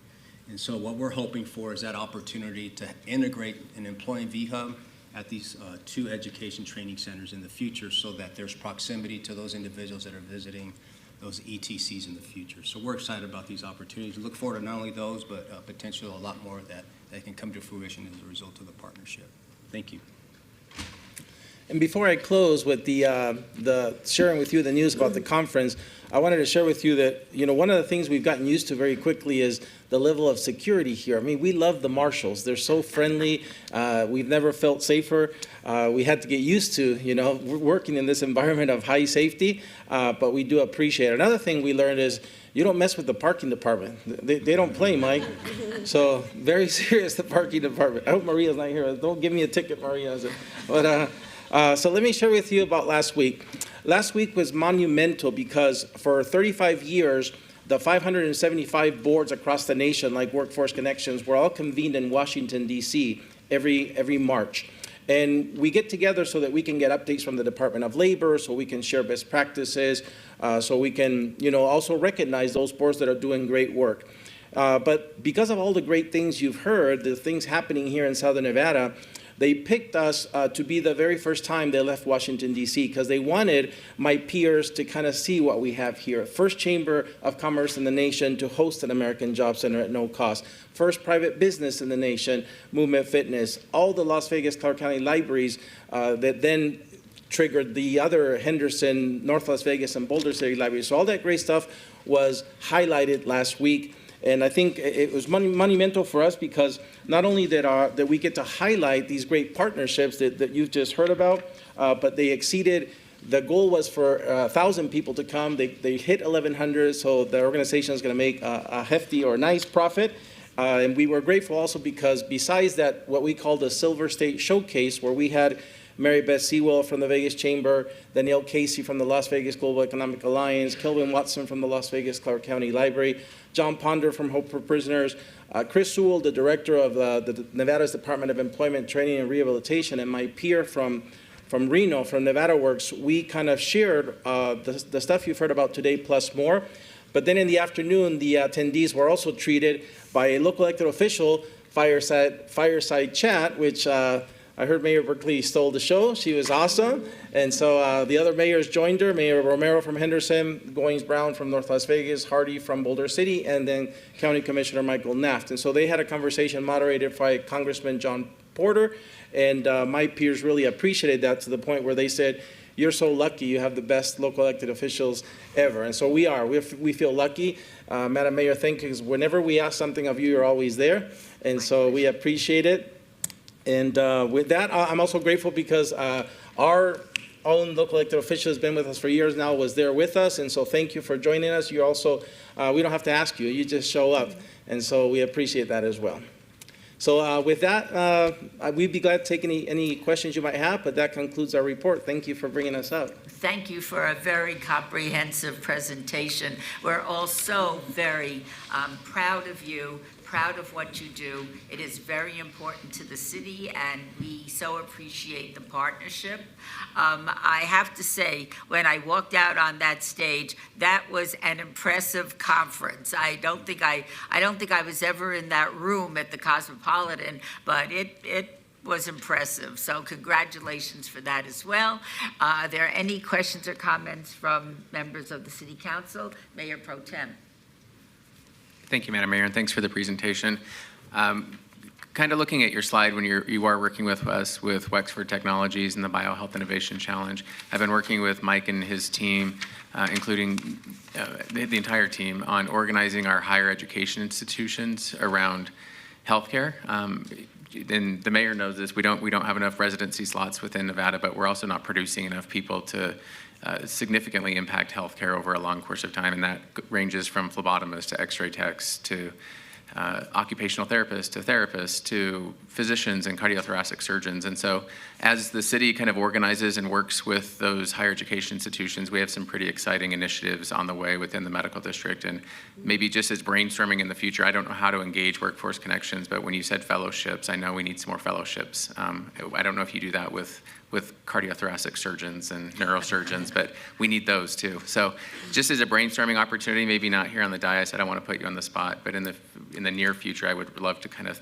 think through what that looks like, because I think that's a significant portion of our workforce that we really need to focus in on. Thank you. Thank you so much, Ms. Diaz. Through you, Madam Mayor, I'd just love to say that the simple answer is, thanks to the decision you made a few months ago, how you connect with us is you cross the plaza. We would love to host any of you who want to explore these partnership opportunities. Just tell us you're coming, and we'd be glad to brew you a cup of coffee and talk and craft the solutions that you might need.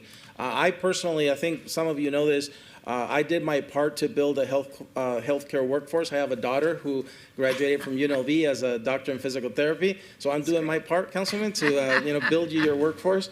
And she has a clinic in Ward 6 in Las Vegas. So that's great. That's great. Ms. I'll stop by after the meeting. Thanks. Yeah. Thank you, Madam Mayor, and I'm just going to close the gap for people who are wondering who is Mr. Cruz alluding to about showing up for everything workforce.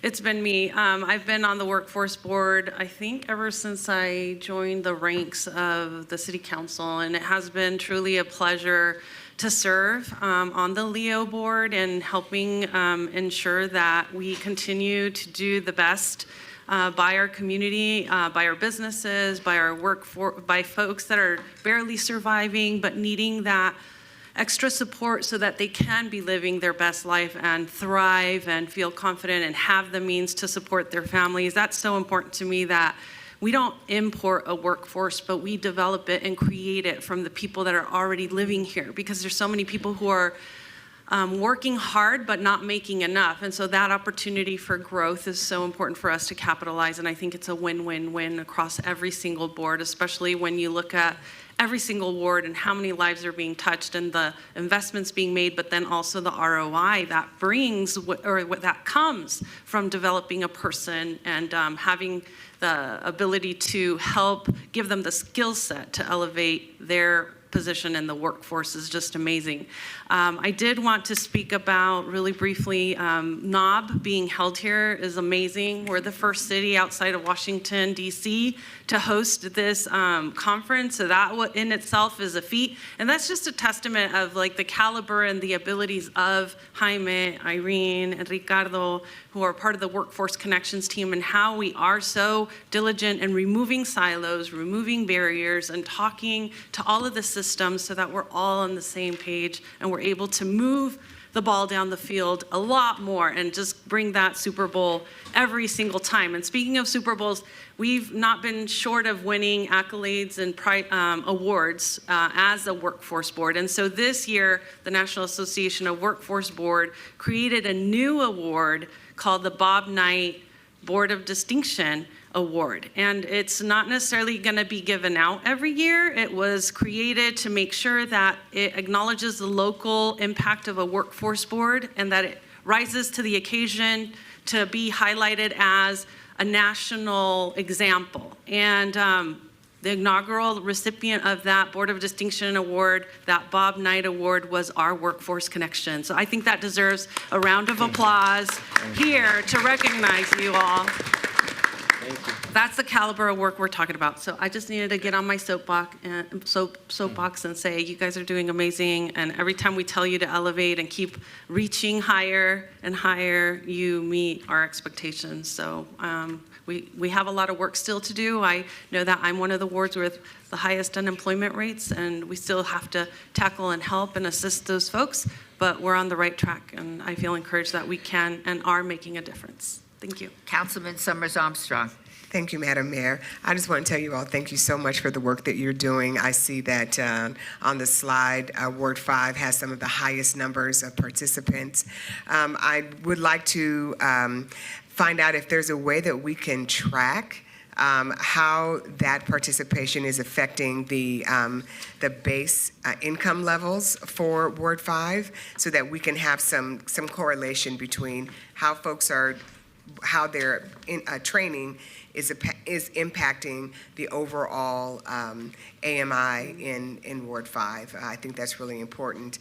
And I just encourage you to keep on doing the good work, and I look forward to seeing you all pretty soon for an update. Thank you. Thank you. Thank you all so much for coming. We appreciate it. Thank you very much. This is a report only, so no action need to be taken.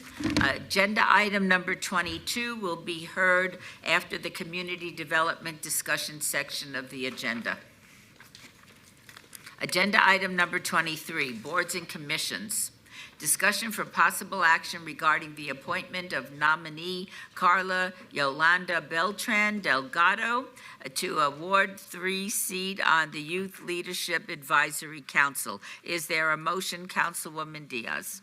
Yes, Madam Mayor, I move to approve the appointment of Carla Yolanda Beltran Delgado to the Youth Leadership Advisory Council. You said it so much better than I did. All right, shall we vote?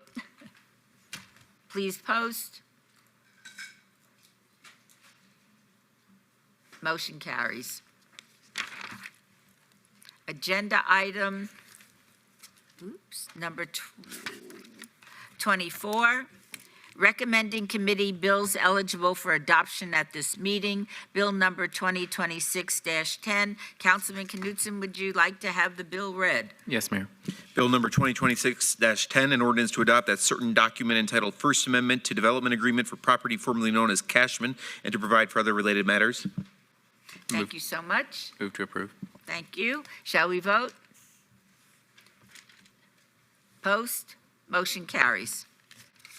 Agenda item 25, bill number 2026-11. Councilman Knutson, would you like to have the bill read? Yes, Mayor.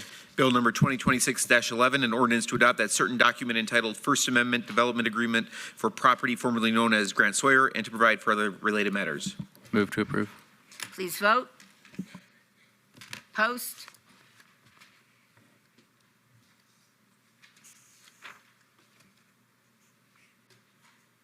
Post. Motion carries. Agenda item number 26. Recommending committee bills eligible for adoption at a later meeting. Item 26, Bill 2026-9 will be heard at a later meeting. Agenda item number 27, new bills. Items 27 through 29, Bills Z-2026-1, 2026-12, and 2026-13 will be heard at the recommending committee meeting on Monday, April 13th, 2026. City Attorney, would you read the new bills? Yes, ma'am. Bill number Z-2026-1, an ordinance to amend the official zoning map of the City of Las Vegas by changing the zoning designations of certain parcels of land to reflect and formalize rezoning applications previously approved by the City Council and to provide for other related matters. Bill number 2026-12, an ordinance to amend the Unified Development Code to establish parameters for cottage cosmetics operations to be conducted as a home occupation and provide for other related matters. Bill number 2026-13, an ordinance to amend various provisions of LVMC Title 19 to establish the Transit-Oriented Development Overlay District, make parallel adjustments, and provide for other related matters. Thank you so much. These bills are assigned to the April 13th, 2026 recommending committee members, Councilman Knutson and Councilwomen Polensky and Diaz. If any so designated are unable to attend, the clerk's office will coordinate finding some substitutes as necessary at my direction. Thank you.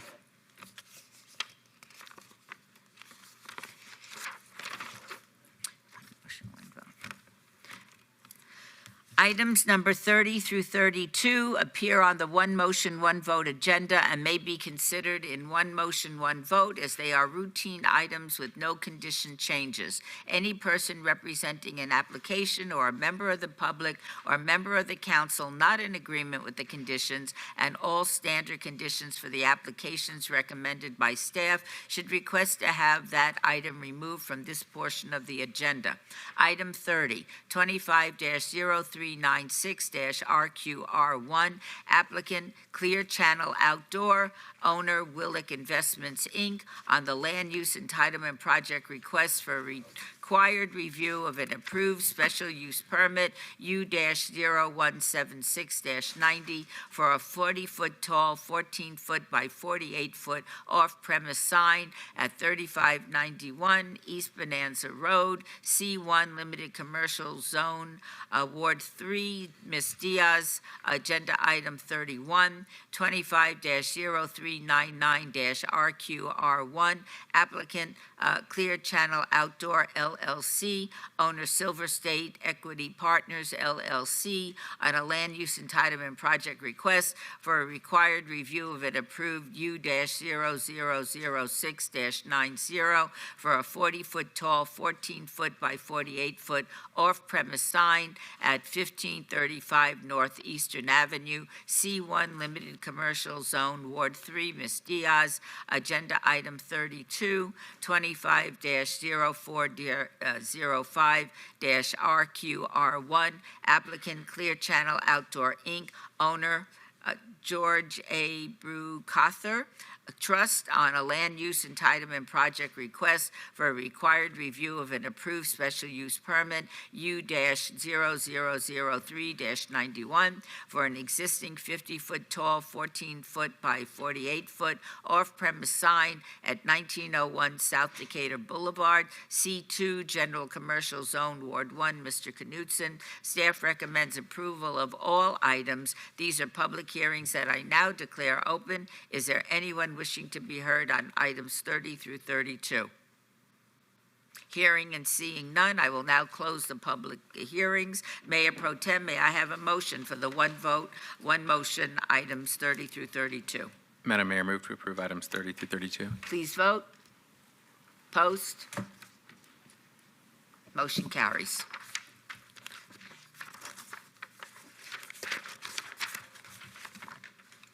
Agenda item 33, 25-0096, abeyance item on an appeal of the denial by the Planning Commission of the following land use entitlement project request on 2.25 acres at the northeast corner of Searles Avenue and 23rd Street, R3 medium density residential zone, 33A, 25-0096-VAR1, abeyance item to allow a 10-foot rear yard setback where 20 feet is required.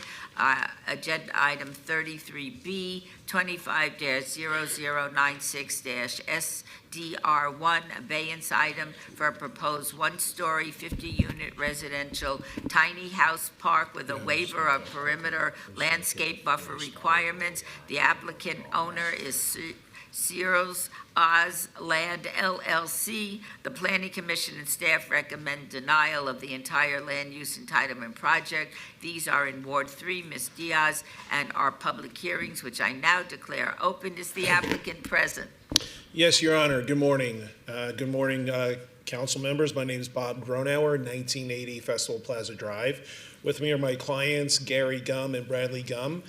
They're both here. They are the applicants on this property looking to develop the project that's before you today. So the first thing I'd like to do is get you oriented to the location of the property, and then I'll get into what we are proposing here, because this is a unique proposal that we have before you today. So first of all, this is about a 2.25 acre piece of property. It's a vacant piece of property. You have 23rd Street located here to the west. To the south of us is Searles. And then if you go a little bit further here to the east, you have Eastern Avenue located here. So as you know, if you're familiar with this area, this is an infill piece of property. This is part of your 2050 master plan, where it's known as your East Las Vegas district. As you know, housing is a major concern here in Southern Nevada. As a part of this plan of the East Las Vegas district, one of the goals and policies that they wanted to improve in this area is to incentivize infill housing for residential development. So what we have here today is a piece of property, as you can see, is definitely an infill piece of property. The property is master plan in Zone 4 multifamily development. So what we are here today to propose is a unique multifamily development here on this piece of property. It's going to cost approximately about a $6 million infusion of development into this area, which we believe and my clients believe that this will help hopefully start more people investing into this area and making better improvements also within the land that you see in this area here. So we think that this is a great opportunity today. It's the first step of many steps that you'll see of redevelopment in this area. And so we're happy to present the project that's before you. So what's unique about this project is this is what you might have heard out there is known as tiny homes. Some people call them casita homes. I call them also studio homes. These are unique, and what's unique about this is because what my clients are doing here today, they're going to take a product that you heard of, the boxable product, that is here a local manufacturer actually located in the city of North Las Vegas where they do their manufacturing. And not are we only going to use a boxable product here, but this is going to be for the entire community. So it's taken a long time to go through the process, and on behalf of my clients, we're going to thank Councilwoman Diaz. She's spent lots of hours on this to make sure that if we're going to do this, we're going to do this the right way. And so it's taken some time, so I appreciate the council allowing us to hold this a few times and working through all these issues. I'm going to go through a few things of where we were, and then when Councilwoman Diaz gets involved, this is where we're at. So you'll see the big difference between the two as we go through in the development. So the first thing that I want to show you is just the elevations alone. Okay, this is the boxable product. It's about a 361 square foot product. What we are proposing is on the interior, and I should have started with the interior, but I'll just give you a little bit of information, is the goal here is this is going to be fully furnished product, okay, just like any type of studio. Utilities are going to be paid for, and without any subsidies, what Gary would like to do is make sure that these rents are under market versus what's in that area. So essentially, you're going to have affordable or attainable housing here without any subsidies, and with this type of product that's going to be fully furnished and fully utilities will be paid for. So this is the base model that we started in the beginning of the process, and I'm not going to go through, we've gone through like 8 or 9 iterations of elevations, but this is pretty much where we were at early in the stages at the Planning Commission level. And as I said, I got got 7 other versions to go through, but I'm going to tell you where exactly. I'm shaking my head too. I want to hurry up and go through this. So in our discussions, as the councilman wanted to make sure, is that we provided different elevations, and we came up with is with 50 homes, we have 3 different products. And we're going to call out those 3 product elevations so you don't have the same cookie cutter type of unit as you would see in a typical residential development. So what you see here is some of the directions that we got is to come in with at least desert colors. We have a roof hang in this area that I'm showing you. We have our numbering located here on the door with some planters here, different colors of the door, floating wall in here. So when I go through the site plan, when you see elevation A, we have that earmarked on the site plan where you're going to have anywhere 16 to 18 types of elevation A. When you take a look at elevation B, as you can see here, this is a different design, but we still incorporate the added, what I call the added goodies to the house instead of what you saw, the basic of the boxable that you saw earlier. And then also we have elevation C, as you take a look here. So as you can see of the elevation A, B, and C, none of these are going to be next to each other. They're going to be spread out as we do ABC elevations throughout the development for the 50 units. Now, next I want to get into the site plan. Fairly quickly, just to highlight a few things on the site plan, I want to thank your staff along with the councilwoman and working with us on this. So the top site plan that I'm showing you is the initial site plan that we submitted here to the city. And we can zoom in a little bit more. Hide my notes. But anyway, on the site plan, it's 2 to 2.25 acres. Ingress and egress is coming off Cyril's. In this plan up above, this is the initial plan, we had block walls around the property. What we are proposing to do here with the councilwoman's suggestion is we have wrought iron fencing that's going to be along the 23rd Street, and we have wrought iron fencing along Cyril's in this area. And if you take a look in here, and it's in your backup, you'll see the look of the exterior fencing here that's going to be wrought iron fencing with pilasters. There is a condition in the added conditions, working with Peter, that is making sure that we are doing that, but that's already in here also, but that's an extended overlay with respect to making sure we have that as a condition. The second thing here, talking to the councilwoman, what we did is we added some pavers. In this area, there are no pavers. As you can see here, we have some pavers on the entranceway here. It's for a little bit more beautification as you come in and enter into the product. As you enter in here, as you see, this is more symmetrical where we have all these units facing out into the parking lot area. One of the things that we discuss is looking at turning the orientation of the buildings. So as you enter into this community here, you'll see with this elevation A and B, these are facing out into the parking lot. But when you get to elevation C and elevation B in here, you can see that they're facing each other in here, not out to the parking lot.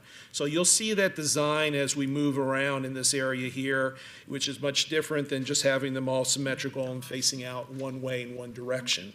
The other thing that we did is we had some room where we've been able, although you can't necessarily see it per se, but we've been able to move the lots or the units about a foot or two wherever we had some room to move them, so they're not, again, all symmetrical in one line and lined up in a certain way. With respect to landscaping, there's concern about heat island effect. We wanted to make sure we have more trees than what the code requires. We're making sure all the trees will be in the landscape islands and additional trees on the perimeter. And we put our landscape plan in there. There's a condition that we got to comply with landscaping with those requirements. So where we started, we were a little bit shy of having some trees, and now we are, I think, 9 or 10, about 9+ trees above what the code is requiring. And so we have some more canopies that will be in this area here on this piece of property. The other thing is, as far as amenities, we have a dog park. We have barbecue areas, picnic covered areas, a yoga area. We have a community center where you have a business center that's going to be located. We'll have staff on property. One of the concerns is the durability and the maintenance of the product. There is a condition in here that is being proposed that we come back for a 3-year review. Gary and Bradley are fine with that because this is one of their legacy projects here. This is the biggest project they're building, and this is a legacy project. It means a lot to give back into the community. These are local guys, local developers have done a lot already. And so as that condition that we're accepting is not a problem, we'll see you in 3 years with the development and showing you how beautiful this location is. And then I believe that is pretty much it with some of the conditions. I know we do have some neighbors in the area that are in support because they want to see development. They want to see this cash infusion in here. They have pride in the neighborhood, which is exciting. But we're here to answer any questions that you have, and I definitely, on behalf of Bradley and Gary, want to thank Councilwoman Diaz because, as you know, as you work in your ward areas, you roll up your sleeves and you do a lot of work behind the scenes, and we put a lot of work into this. And I know Peter's here. It's my honor to have Peter standing up here at the podium with me because usually he's sitting down in there. Exactly. For him to stand up here, it means a lot to me today, so it must be a special day. But I'm sure I'll turn it over to see if he has anything else. But there are some conditions in the backup, about 4 new conditions that we are agreeing to, but I've already addressed them with the wrought iron fencing, the reviews, and the upkeep of the property and so on. So that's about it. Thank you, Mr. Grunauer. May I have a staff report? Yes, Madam Mayor, Peter Lowenstein for the record. As Mr. Grunauer has identified, in your backup materials, you'll find an updated staff report and associated backup materials. These include the updated building elevations that were depicted. Those were actually the renderings, but the dimension drawings are in your backup as well. The report also contains the conditions that Mr. Grunauer is indicating. There are 4 of them, or 5 actually, the condition of approval with the new date stamp for those backup materials, as well as the 3-year required review, a declaration for private maintenance requirements, as well as wall and landscape requirements that were also brought up, that are also now depicted on the plan.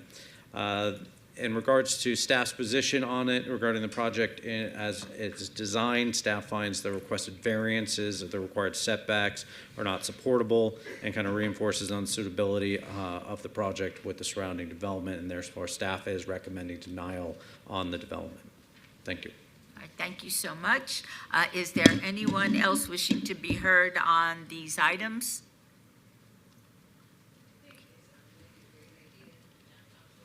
No? Yeah, that's what I am. Okay. Okay. Please step forward and state your name for the record.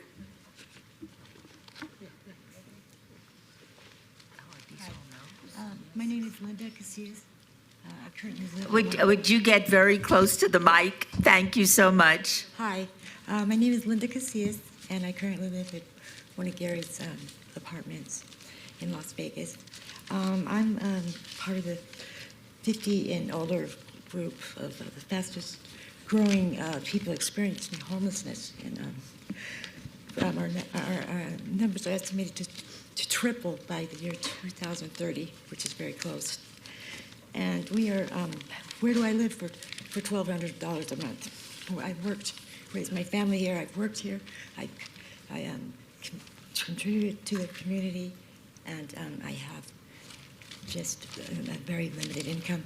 And where are you going to put me? I don't know where to go. And we have such a need for this, and it's the fastest way, I believe, to solve some of these problems, because it's affordable, not only for the person building, but for the person that has a need. And I think it would be unique and a sample, and it will be beautiful, the landscapes, and it will great help people like me, because see, a lot of people have income, but they're on the street. They have nowhere to go. And I'm representing them. I know I lived actually in that lot that you're talking about. I actually lived there in a tent at one time, not too long ago. My husband died young, and I ended up there. Ended up really experiencing that. I lived off Searles and between Owens and Eastern, and I lived there in that lot. I almost didn't. I have the money, I just don't have enough. And you got to do something quick. You can't just, worry about how beautiful it's going to be. We need help, and you need to get Grandma off the street and give her some keys to the house and a lock on the door. Thank you. Thank you so much. Would you please state your name for the record? Yeah. My name is Heather Anderson, and right now I live in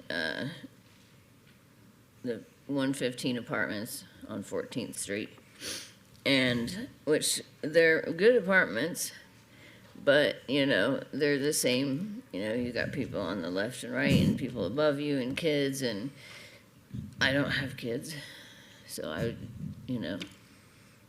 You don't want to hear them every day, and you don't want to hear everybody else's music every day.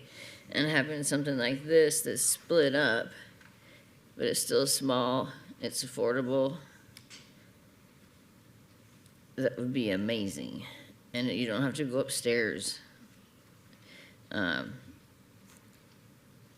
it's still within, you know, our neighborhood, you know. And I think it would be a great idea if you even had, you know, a couple of these everywhere. And I could probably afford this a lot better than where I am right now. Thank you so much. Would you state your name for the record? Chrissy Teagues. I have no idea what I was going to say, but I think this is a great idea. I don't understand why it was denied so quickly when it's a great idea. I mean, affordable housing, we don't have that here. My income is less than my rent. I mean, yeah, so this is awesome. And yeah, it's too quick to deny. So I'm hoping you reconsider it because it's a great idea. No one above us, no one below us. Bugs can't crawl in from the neighbor's apartment. No more itching. I'm just saying it would be a great idea. Where I'm at is an awesome place, but it could be better. So, Thank you yeah. so much. Thank you. Appreciate it. Thank you. Does anybody else wish to come forward? Welcome, and please state your name for the record. Yes, my name is Bobby Sawick, S-A-W-I-C-K. I'm 84 years old. I live at 115 South 14 Apartments, and my rent is $975 a month. If ever I was forced to leave the 115 Apartments, I don't know where I would go. I would join the homeless people here in Las Vegas. There are other apartments in Las Vegas in the range from $700, $800, but they have a low-income housing, have a low minimum income housing restrictions. You have to have 2.5 times the rent to be able to get into these places, even though they're $700.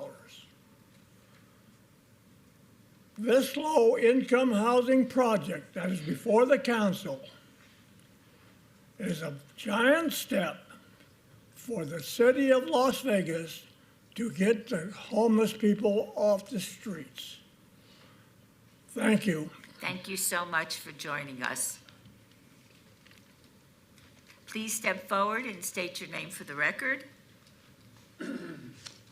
Hi, my name is William England. I also live there in 115 Apartments. The whole thing sounds like a really good idea to me. I mean, it's cheaper. It's less crowded. And I just like the whole idea. I mean, I don't know why it's turned down either. I don't know. But I'm just for it. I don't know why you're not, but I'm for it. So that's it. Thank you so much. Would you please step forward and state your name for the record? Yeah. Hi, my name's Raymond DeAngelis. I live in the 115 Apartments also. And in regard to the housing, I mean, I was just watching on the news this morning. There's another one of these small housing projects coming up. I don't know how you can say no to affordable housing in Las Vegas with the homeless people all over. I mean, it's a need. Nobody can say it's not a need. So I don't know the reason it was denied. I didn't look into it that much, but it's affordable housing. It's private. It gives you some pride in your home more than an apartment. Everybody wants that, even if you're renting it. It's your own little place, you know? And it's like everybody's saying, you don't have to worry about bugs from the neighbors if you have a dirty neighbor. And it's, you know, you got your own little yard, you got your own little front yard. And it seems like a great idea, and I'm in favor of it. Thank you so much, Mr. Thank you. DeAngelis. Thank you. Would you please state your name for the record? My name's Michael Pope. My rent is about $1,100 a month for a one-bedroom. It's tough. It's real tough. And when you're a senior citizen, you're not being able to be hired anywhere. It's better to have a small place than be out in the streets. I've lived in Catholic Charities with bed bugs, and I've lived in Las Vegas Rescue Mission with bed bugs.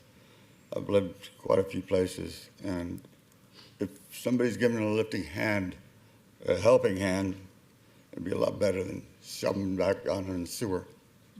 Okay? Thank you so God bless you. much.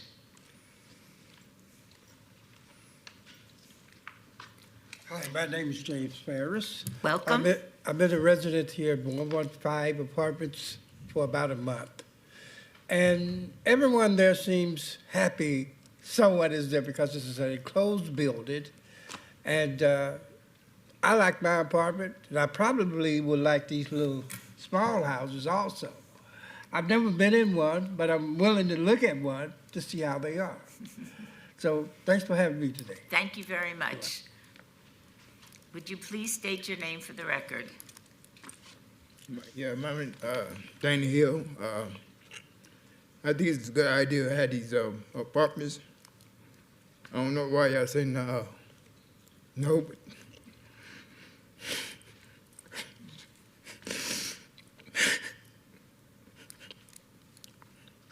I think it's a good idea.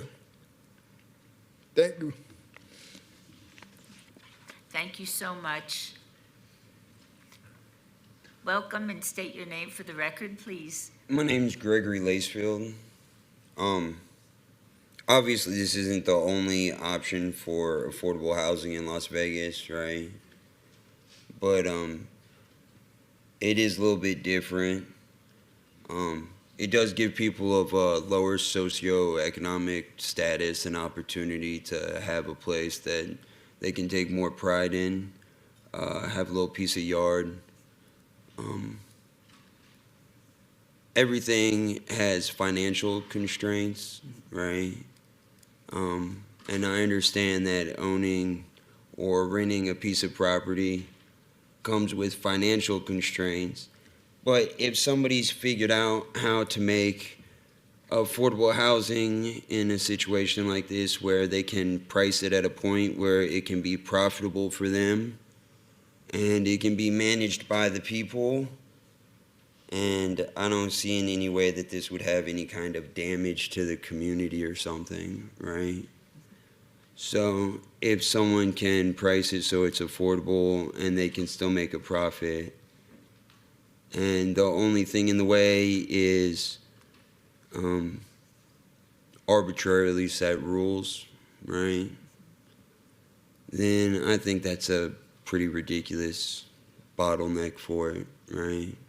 If the only reason I can't have a yard isn't because somebody can't figure out how to price it and it's low enough for me, the problem's just the rules say that I can't have it, right?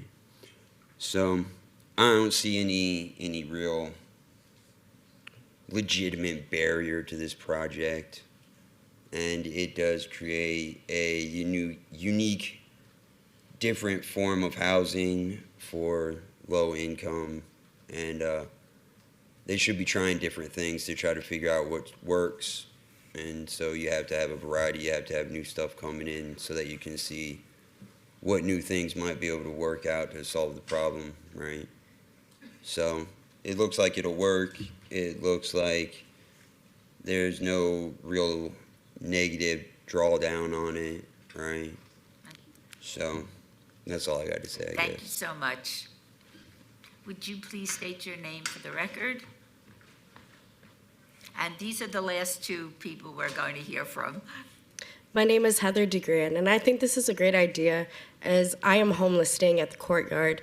Going from being homeless to being put in housing can be difficult, especially if moving into some kind of apartment. You're not used to being around other people.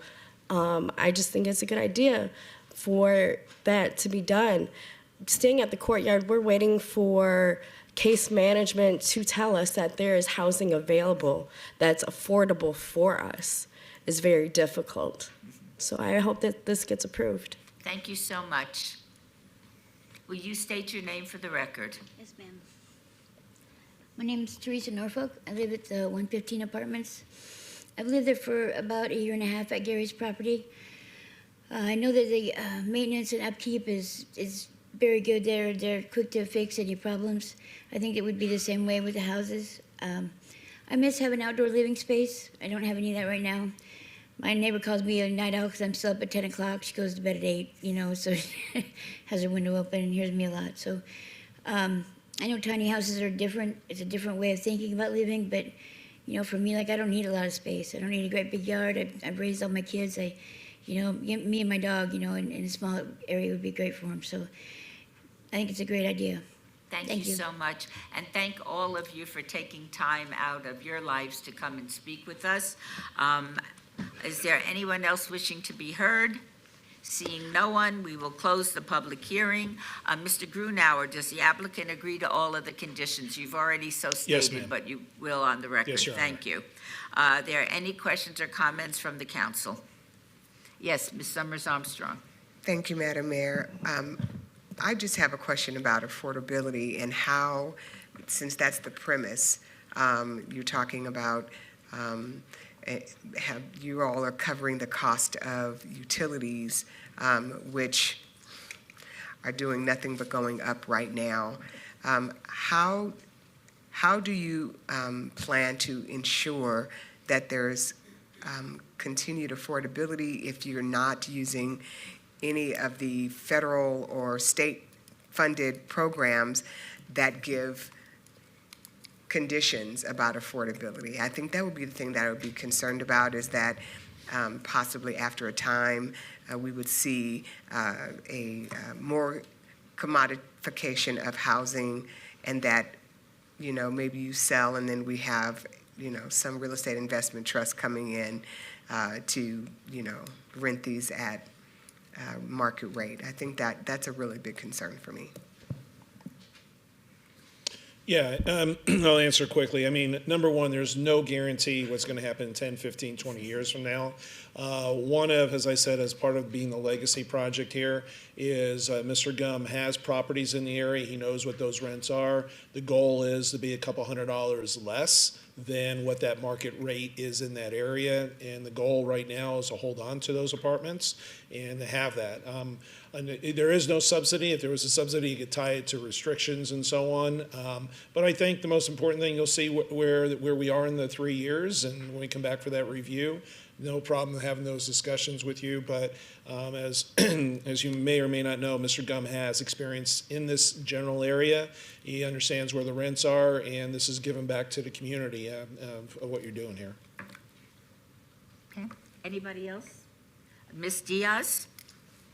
Thank you, Madam Mayor. I want to thank both Mr. Gary and Mr. Bradley Gum for being amenable.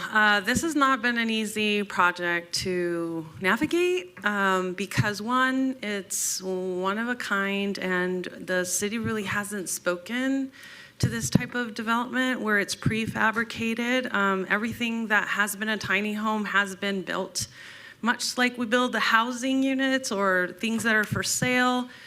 So I did want to do my due diligence as the elected that represents this area, because I think that my residents get tired of always feeling like you can do less for our community or our area than in other areas. And I take that to heart when I'm vetting things, that it needs to be just at the same level as any other development in any other part of the city, and that any of my other colleagues that are sitting here beside me would be proud for this to be developed in their neighborhoods.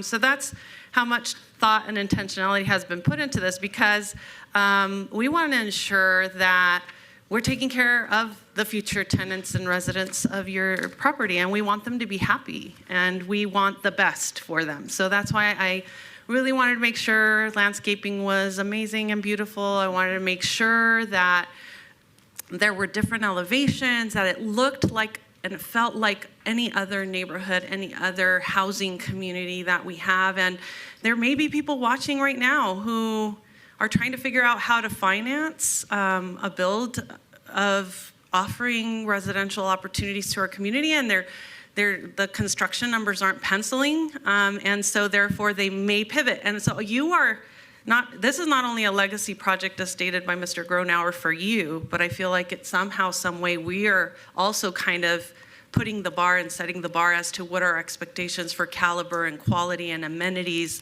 and aesthetics and everything in between is. So I appreciate you. I think that if you all saw the initial white rendering of a boxable and where we are now, you know what I mean? Like, this is what I always envisioned. And yesterday we took a tour of tiny homes in the Northwest in Councilwoman Bruni's area.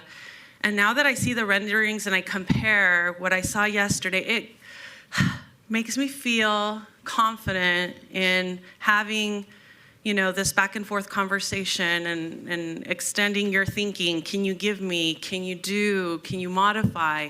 And I think that we both can walk out of here proud that we did best by community and we're doing best by attainability. Mr. Gum, will take you at your word here. You're saying it on record that your intent are for these units to be attainable and affordable to our community. And there's not very many developers that are private developers coming and knocking on my door stating this, right? Let alone wanting to do it. And so I appreciate, and I heard from the residents that came out that you do keep the price point attainable and affordable for them. So if you have been doing that currently, I have complete faith that you will do this for this property as well.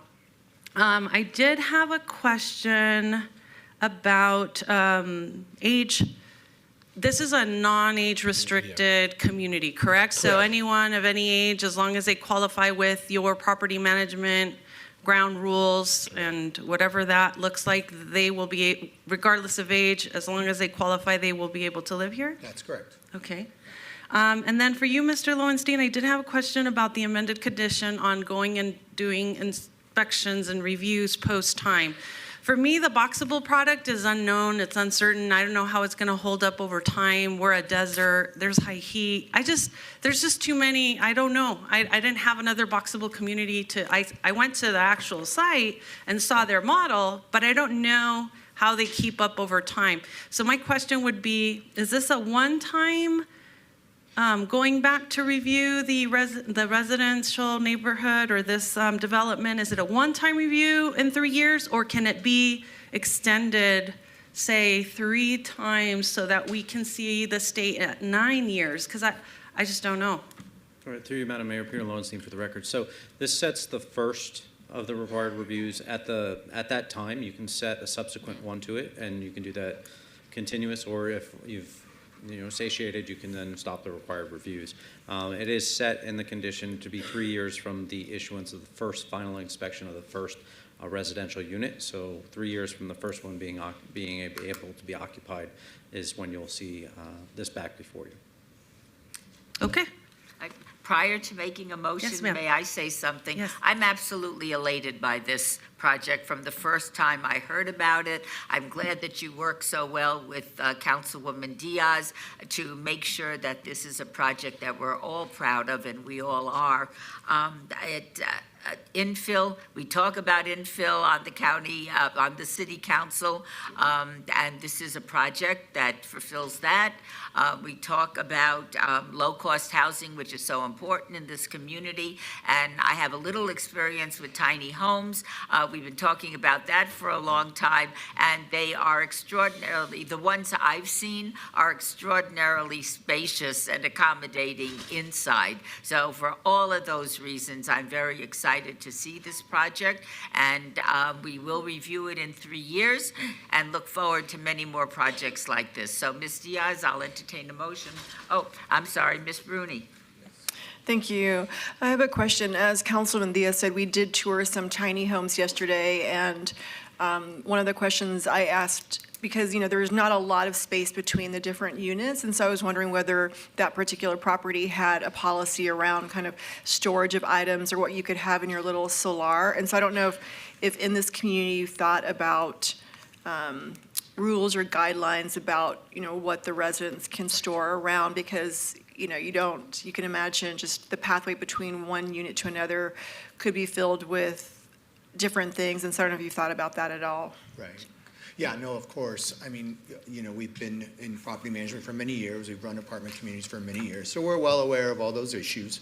And so this property is unique and innovative because you have a front door on these units and a back door, which is really cool, which allows for like some backyard space, so to speak.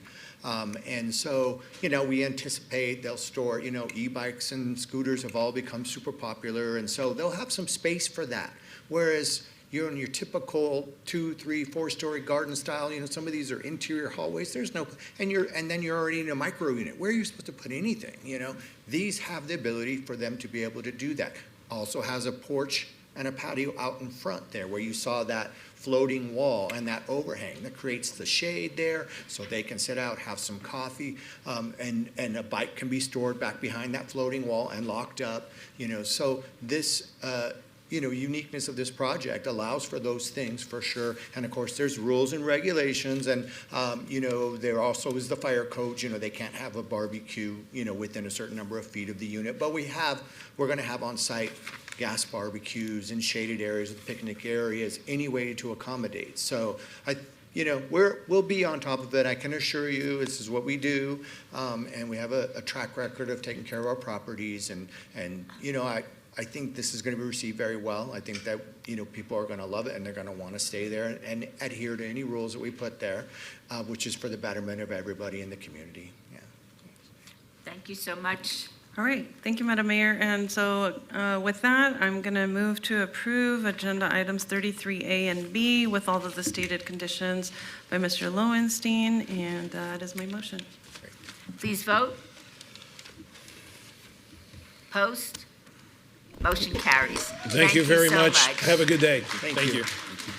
Agenda item number 34, 25-0594-GPA1, re-notification general plan amendment, public hearing, applicant owner, City of Las Vegas, for possible action on a request to amend the City of Las Vegas 2050 master plan to modify certain general plan categories and corresponding compatible zoning districts consistent with the creation of the transit-oriented development overlay district, and to provide for other related matters. This affects all wards. The Planning Commission and the staff recommends approval. Mr. Floyd. Yes, thank you, Mayor. Seth Floyd for the record, and I'll be brief, but I want to give a quick intro on this. Marco mentioned transit-oriented development earlier in the sustainability presentation.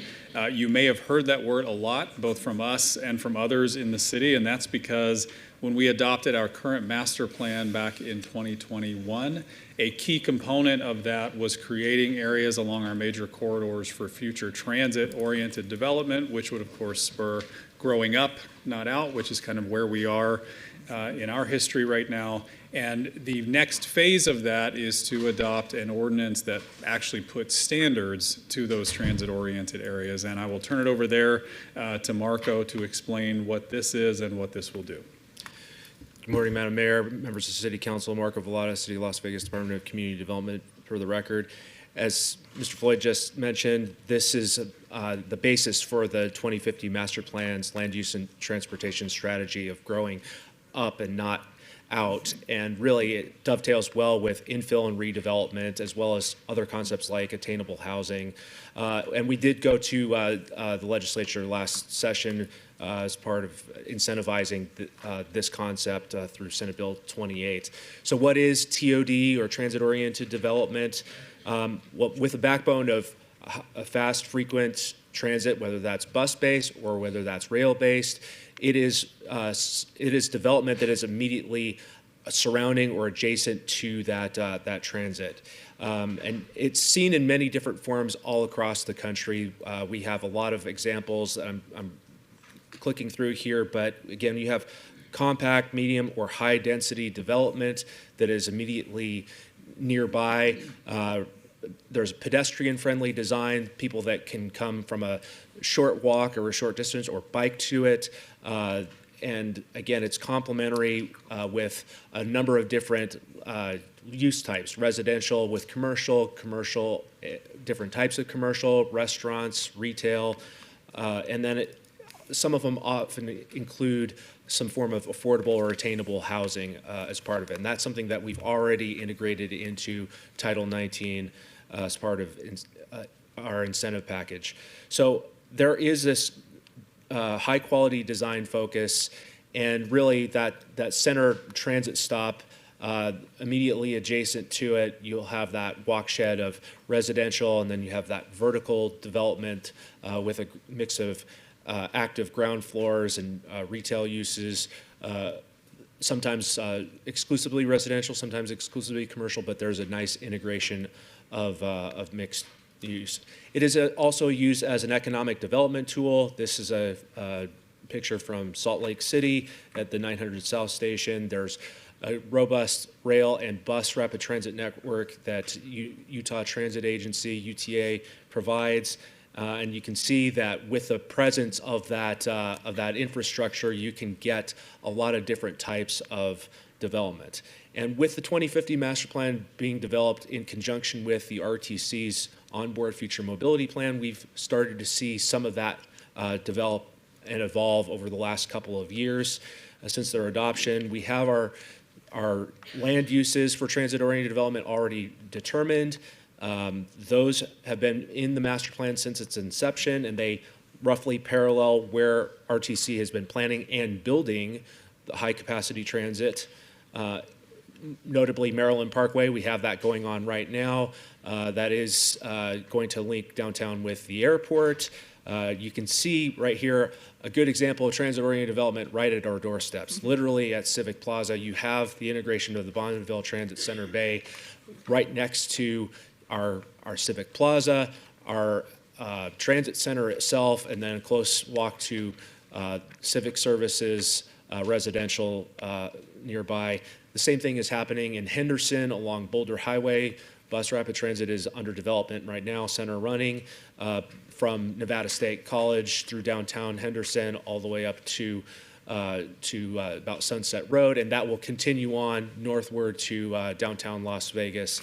Again, this is a prime opportunity to take advantage of transit-oriented development. So where TODO, this overlay that Jeff read into the record as a new bill here a couple items ago, this will be applicable to our transit-oriented land uses, and our zoning districts that they'll be compatible for will be our high-density residential, R3, R4, and RTH, our appropriate commercial districts, C1, C2, and O, and our civic districts.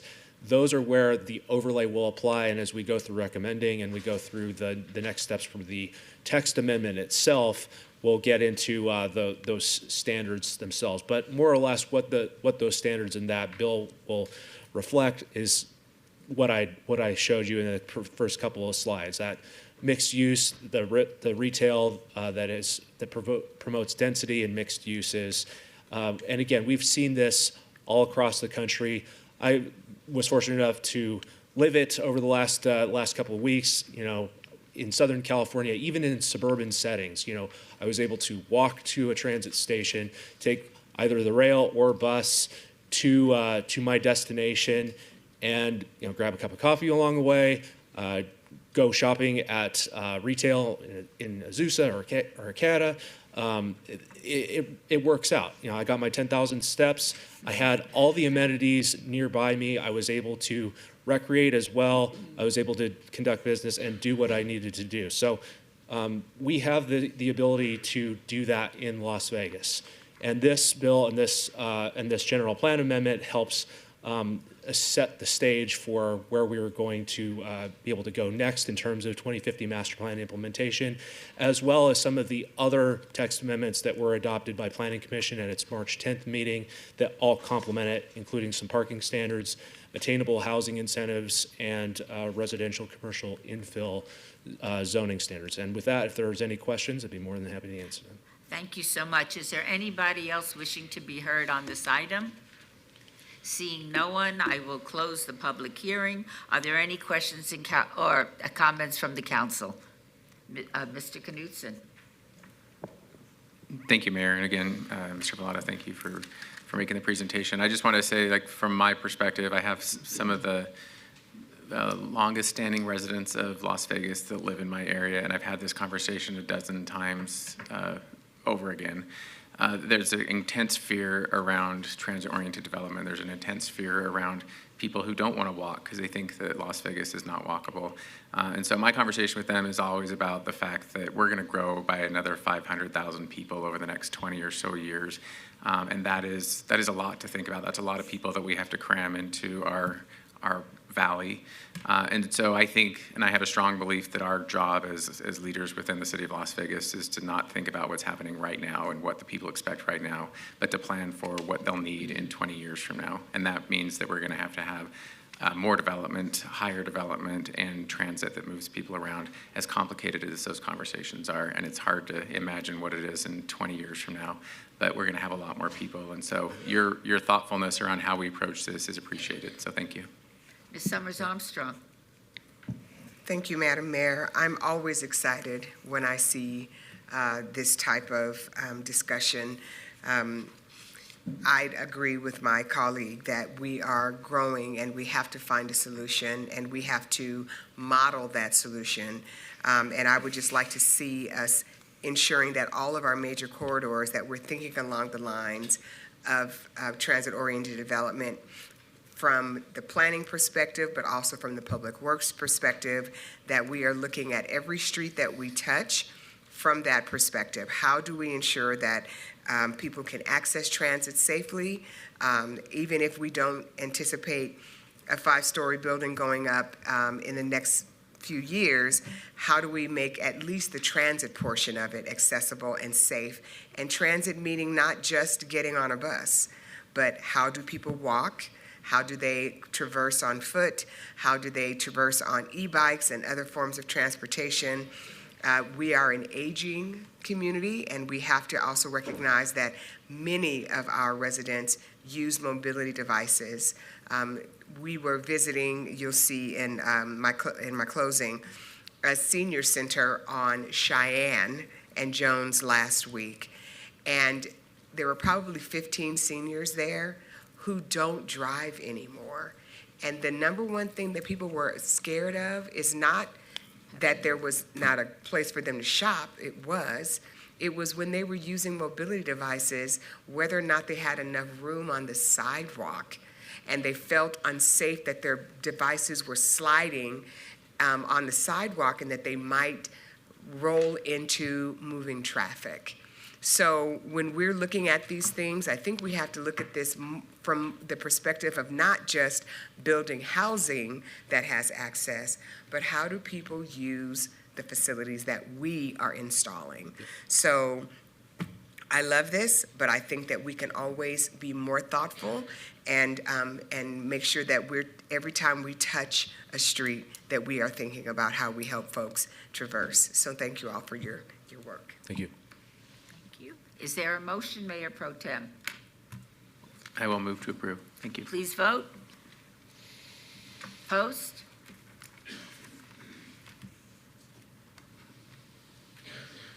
Post. Oh. Motion carries. Thank you. Agenda item number 22, discussion for possible action regarding the recommended fiscal year 2027 tentative budget for the City of Las Vegas and the City of Las Vegas Redevelopment Agency. This impacts all wards. Hello, Mr. City Manager. Good morning, Mayor Berkeley, members of City Council, Mike Jansen, City Manager, and this is a tag team presentation for you today, so I'm going to let my colleagues to my right introduce themselves. Good morning, Mayor and Council. Susan Heltzley, Chief Financial Officer for the record. Good morning, Mayor and Council. Rosa Cortez, Deputy City Manager. All right, Mayor and Council, before we get started, I want to just take a moment to thank all the work that's been put into bringing this budget to you today.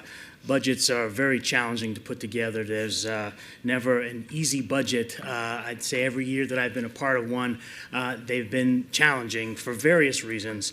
And putting a budget like this together is through the work of our directors, their administrative team, our entire finance team, and certainly our entire CMO team. And so just as we get started, I want to put that word of thanks out. So jumping into this presentation, again, every year we have different things that we are focused on. Some recur, such as our city council priorities and how we take them into account for the budget. Capital projects, how do we manage the needs throughout the city as it relates to the capital program. But this year, a couple of unique things were part of our evolution of this budget. As you see here in the first bullet, with Badlands now behind us, we really need to focus on reestablishing our general fund reserves. And we want to maintain a balance greater than 20%. That's to protect our AA+ bond rating that was just approved by S&P, and they made it clear that if you fall below 20%, you will risk a rating downgrade. And so it's really important because we're so in need of bonding for various projects we do. We want to get the best interest rate. So that's a top priority for all of our budgets, is to at least maintain that 20% general fund reserve. Our own policy states that we should have a little bit more than that, 25%. We were not able to do that last year, but this year, from the start of our budget development, we focused on how can we get ourselves back to that policy level of a 25% general fund reserve. To help us get there, we needed to ask our departments to provide us with a 2.5% decrement so that we could use those savings towards building up our general fund reserves. Another unique thing that came into this budget development really happened very quickly. In January, we met with our Financial Advisory Committee, and that committee helped us try to look at what should the C-tax growth look like for this upcoming fiscal year. And again, it's a very important group. It's a number of CFOs from the casino industry, it's the home builders, it's multiple economists. They really help us build a budget. And at that time in January, the projection was C-tax growth somewhere in the neighborhood of 2.5% to 3%. Fast forward a month and a half later, and the Iran conflict began. And what's happened since that moment in time is a pretty significant surge in energy prices. And we don't know if it's short-term, medium-term, long-term, but as of today, building this budget, trying to be conservative on what our C-tax growth could be, we have to take that into account. And two of the major elements associated with energy prices that can have a big impact on our community, particularly as it relates to visitation, is first one you see here is jet fuel. Jet fuel ended the week at almost $200 a barrel. It was under $100 a barrel pre-conflict. And so why that's important is a lot of our tourists that come here, when they order their ticket, it's going to be a higher ticket unless that number comes down. Similarly, on the gasoline side, a lot of our tourists come in driving from California. Their rate today is almost $6 a gallon. It's a significant increase from where it was when we were looking at this in January. So we're mindful of that if it gets corrected in a reasonable manner, we'll be in a better position, but we're trying to plan for something that could be more impactful. Another unique thing that happened this year as it relates to parks. Pick any park project. Sometimes they're complicated to where we have to buy land before we can build a park. Sometimes they have federal funds that make them take longer. A lot of uniquenesses that come with parks. But this year, the stars aligned. As you'll see in an upcoming slide, there are so many parks that are all going to be coming online, open to our community in this fiscal year. And as a result, it was a bit of an anomaly in terms of the amount of staffing services and supplies that we needed to add into this budget to reflect that they're all opening around the same time in this fiscal year. It's a good thing that we got these beautiful parks and recreational facilities that are going to be open for our community. It's just the way they've lined up. This budget had to significantly incorporate that. As I mentioned earlier, every budget, if there's something that's consistent, it's the city council priorities being taken into account as we're looking at what we can and cannot afford. It certainly starts with public safety, healthcare, economic development, diversification, and housing and homelessness. And just to give you a snapshot of what you'll see in some of the upcoming slides, it's fair to say that this budget has public safety as our #1 priority. In the draft budget that's been discussed for LVMPD, which we cover about 35% of, there's 18 new commissioned officers in that budget. They would be mostly covered under 11 for traffic officers and 7 for counterterrorism. In the fire department, we have 15 new firefighter positions. Those positions are going to be primarily to staff a new ladder truck for FS4. That need was identified multiple years ago. We ordered the truck. It is now arriving, and so we have to staff it. Luckily, we were able to get a grant that's going to offset some of those costs. You'll hear more about that as we get through the upcoming slides. We are also allocating $16 million to rebuild our oldest fire station in the city, a 63-year-old fire station known as Fire Station 103. That is a very busy fire station in these days, with its proximity to the freeway and a lot of freeway crashes that it responds to. That station is going to be rebuilt to a 4-bay station. And again, it's a significant investment in public safety. And lastly, as our public safety needs evolve throughout the city with growth, tremendous growth in the Northwest, particularly in Ward 4 and 6, huge amounts of housing developments in that area. This budget is also advancing the design of a new fire station to service the Northwest area. So fair to say public safety is for sure the #1 priority in this budget. Just a note on healthcare, we'll be constructing a new health and wellness center in Ward 3. A note on economic development diversification. As we've discussed in some of our budget briefings, our best role is trying to help the workforce develop, and that partnership with CSN is strong. This budget includes funding to support the continued growth of a CSN Eastside Training Center and a CSN Medical Education Training Center to complement the recently opened, and I think we're giving it the name of the jewel of the historic West Side. That's our West Side Education and Training Center. So I'd be remiss if I just didn't take a moment to say CSN, the partnership has been incredible, and this budget is going to continue to move those partnerships forward. And then on housing and homelessness, this budget is funding 58 new transitional housing units for a property that we acquired that's going to be having some rehab to it. So again, a couple of points on some of your priorities. As it relates to capital projects, this budget is going to incorporate a new bond from the Las Vegas Convention and Visitors Authority. There are certain dollars that we get from room tax that are restricted. They can only be used for certain things. This particular source of funds can only be used for parks. So with a prior bond being paid off, we're able to issue a new bond and continue to move a number of park projects forward. Similarly, you'll see in an upcoming slide all of the public safety projects that we've talked about in many briefings. They're all moving forward. We're able to keep those on track. And then lastly, as it relates to capital, this year's budget's a little bit less than last year's. Last year's was about $150 million. And again, this is capital that doesn't include some of the outside agency sources such as RTC Regional Flood. This year's budget has about $115 million in the capital. Last year's there was $150 million. Moving on to our next slide related to our budgetary challenges. We've got to identify strategies how to navigate some budget challenges. Again, the challenge is bring our reserves back up where they need to be to protect our rating and to give us room in case there's a bump in our economy. So most of our departments historically have used a 3% vacancy rate. But this year we took a closer look at every department over the last couple of years, what their vacancy rate really looked like. And what we found is some of our public safety department vacancy rates are traditionally higher.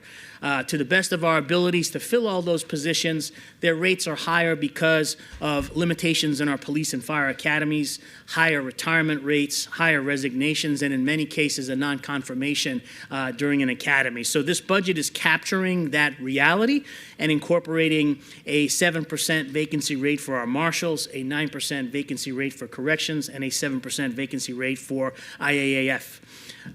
Going on to how are we dealing with that decrement? How are departments trying to help us get those dollars set aside to build up our reserves?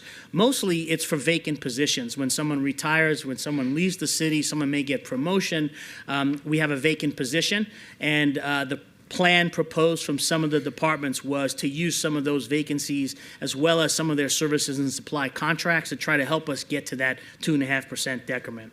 Of note, it's important to know we can't predict what's going to happen throughout the rest of the year. If all of a sudden we go on a good stretch and things are coming in really well, these positions are remaining in the staffing plan, but right now they will have zero budget assigned to them. We have the potential to come back to you during the year and do a augmentation to add those positions back if our economy allows us to do that. We're also in the second year of our voluntary separation program. This was a program we offered back in 2025's budget year. It was a program where we were looking to see if some staff would retire early with an incentive related to their health care. This year is the second year of that program, so that's another area where there's a component of it for the decrement. It's important to note the decrement doesn't include any uniformed officers or firefighters. And also, it's important to note that in FY26, the decrements we asked for were 5% and 10%. So this year it's 2.5%. Prior year was 5% and 10%.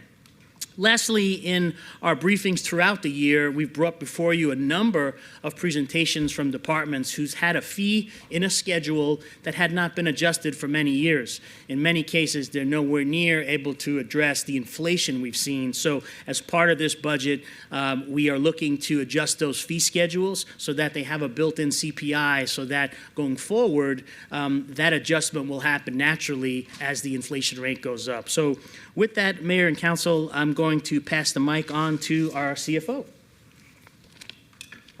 Thanks, Mike. Mayor and Council, Susan Heltsley, CFO for the record.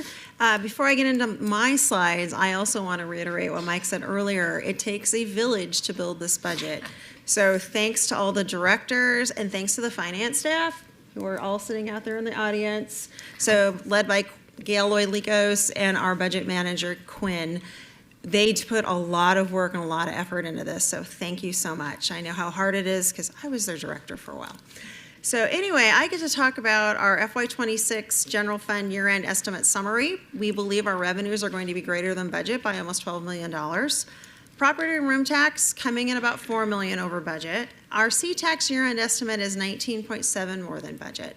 We budgeted at $424 million. We believe it's going to come in around 442, 444. So the year's looking pretty good.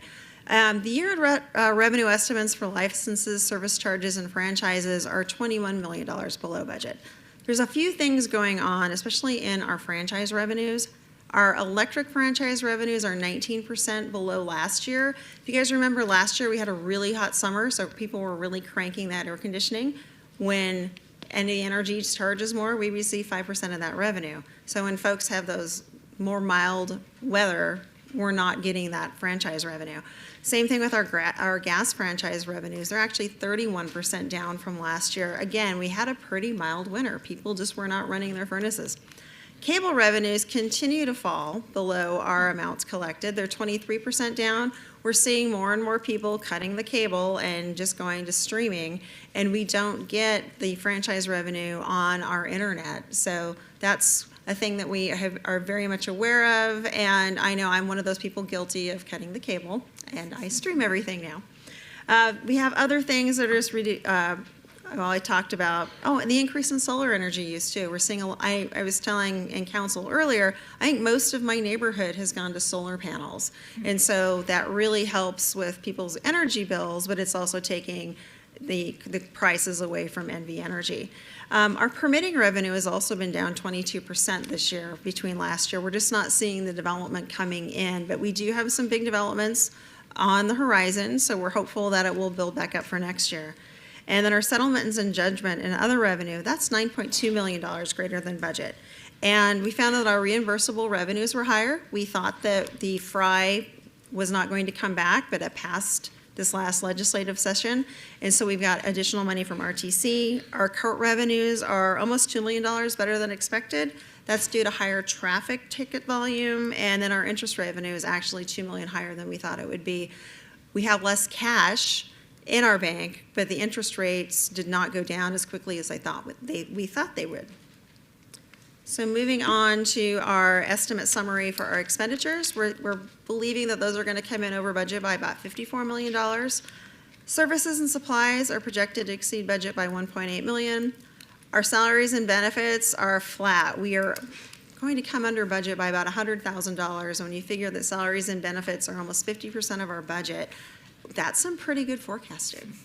The contributions, capital outlay, and debt related, they're going to exceed budget by about $2.1 million. And then we're also, the big thing that's driving this is we're transferring an additional $10 million to the liability and property damage internal service funds for potential lawsuits. And another $40 million is going to capital projects from excess beginning fund balance that we saw from last fiscal year in FY25. Most of that is going towards bid reserve, just in case of tariffs. And as Mike was saying earlier, we don't know supply chains that could happen with this Iran conflict that we're having.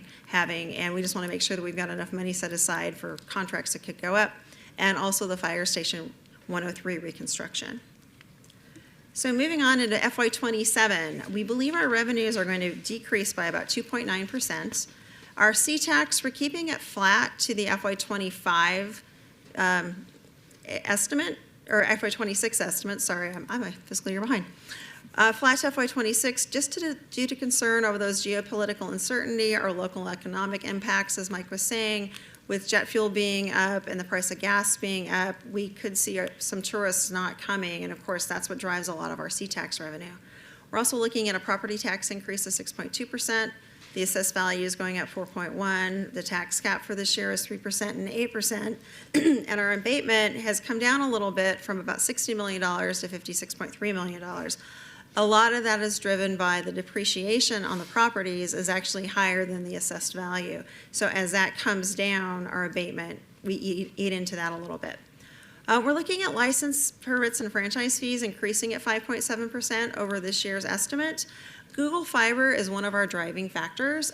They have committed to investing about several $100 million into our community.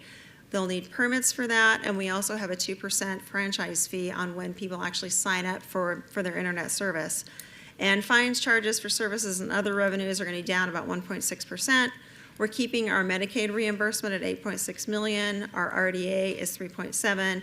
And this year, we will not have a general fund reimbursement of bond proceeds in FY27. We had bond proceeds last year. We won't have them this year. So that's really what's driving most of that decrease for this year. And this is a chart that just shows our revenues. You see that our consolidated tax is 53% of our general fund, $444 million. Our property tax at 172.3. That is one of our most stable revenue sources that we have. We collect 99.5% of the property taxes, which is great. Licenses and franchise fees are 13.2%, or $111 million, and then our other funds, which is transfers in from other sources mostly, and interest and whatnot, 13.4%, or $112.5. So our total is almost $840 million.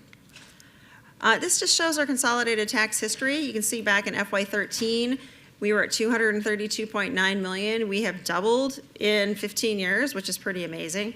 We're up to 444. We had some really impressive growth, especially from FY20 to FY24, but it's really slowed down the last couple of years. So we're looking at about a 2.5% average growth over the last 5 to 6 years. And then our property tax history that just shows back in FY13, we were at $88.8 million, and this year we're going to be at $198.4. That includes the money that we get from the Fire Safety Initiative. That goes directly to fire to fund their apparatus and whatnot. So it's really interesting to see how long it took to recover, though. We were up over 100 million prior to the recession, and it took about 10 years to get back to that. It doesn't show on this chart, but it's always really interesting to think where we were even 20 years ago for property tax. And then our FY27 expenditure highlights, Mike touched on this. Metro had their base request increased by 8.5%. A lot of that was driven by their contractual labor increases. They had really high PERS costs this year. It went up 4.375% for both employees and employers, just those related employee benefits. And there's also an actuarially driven increase in contributions to their liability fund. That's for any motor vehicle accidents that they have, and also any lawsuits that come down the pike. So they're making sure that those get funded in the future. And they also put in for some supplemental requests. Those are additional to this increase and are being considered. That's where those 18 new uniformed officers come in, the 11 for the traffic, and the 7 for counterterrorism. There's also a few other items in there that are under consideration. Within our individual budget, or just the city's budget, we have contract increases for inmate medical care. Our contracted security is going up. Fire turnout gear replacements. Anytime something happens in a hazardous situation, they have to dispose of that gear. So we're finding that they're doing that more and more often. Our inmate culinary, it's going up as well. Senate Bill 170 required additional medical screening requirements for fire employees, for our firefighters. And so we're funding those additional requests. We're also putting in additional money for school crossing guards. This will fund all of the middle schools and 3 of our high schools. A decrease that we actually saw this year is for the Animal Foundation. We were able to go in and adjust their contract down to what it really will be happening. Last year when we were doing the budget, we weren't sure where we would end up, so we budgeted pretty high. So now we can go back and make that adjustment. And then as Mike was saying too, parks and recreation facilities that are coming online, that requires additional staff and supplies to run the parks. And you can see just the long list. We have 9 parks coming online, which is really exciting. It's kind of that perfect storm. It took forever to get them built, it seems like, and all of a sudden they're all here. And now we have to pay for that additional staff and supplies so that we can all enjoy them.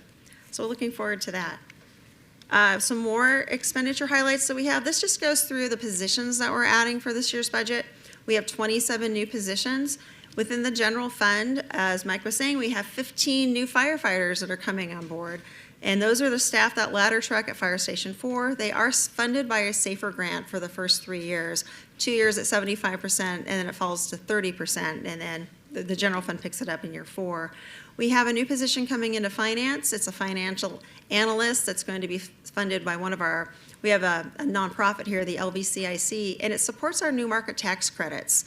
We received almost $100 million in allocations over the last 2 years, and that's a lot of work for both the finance team and also EUD, so we're getting some extra help for that. We have a new person coming into Muni Court, a pretrial service officer. That's going to be offset by revenues and then savings in the jail, because this person is actually going to be the person that helps to process those cases and release people on their own reconnaissance so they don't have to go to jail. So we can keep them save some money there. In neighborhood services, we're adding a licensed clinical professional. We believe that 25% of that cost can be offset by Medicare revenue. And then you'll see the positions that we're adding to Parks and Rec, just to make sure that we have, as I was saying before, we have all of our new parks staffed at a level they need to be. We're also adding 3 more positions, 2 of them in enterprise funds, the 2 in parking. That's for that brand new Arts District garage that's opening in July. So we're very excited about adding 500 parking spots to the Arts District. And within our internal service funds, we're adding a new locksmith to facilities, our facilities internal service fund. We are adding more facilities, adding more buildings. We just need more locksmiths to go around and make sure that everybody can get into them safely. This shows our full-time equivalent history. You can see where we've been adding positions back from 2019. We were really robust in 2019, then COVID hit, added a few. We froze everything in 21 and 22, slowly started adding people back in 23. And we've been adding them gradually, but what I like to point out that since 2021, our growth in public safety positions has increased 10.7% versus 5.3% for the non-public, excluding, of course, Metro. So it just goes back to show that public safety is our #1 priority.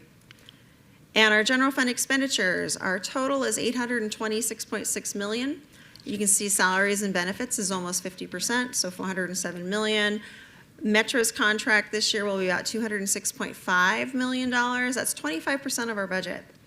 Our non-labor, 21.8. That's all of our personal service contracts, any travel, any training that we have, our IT budgets, all of those things.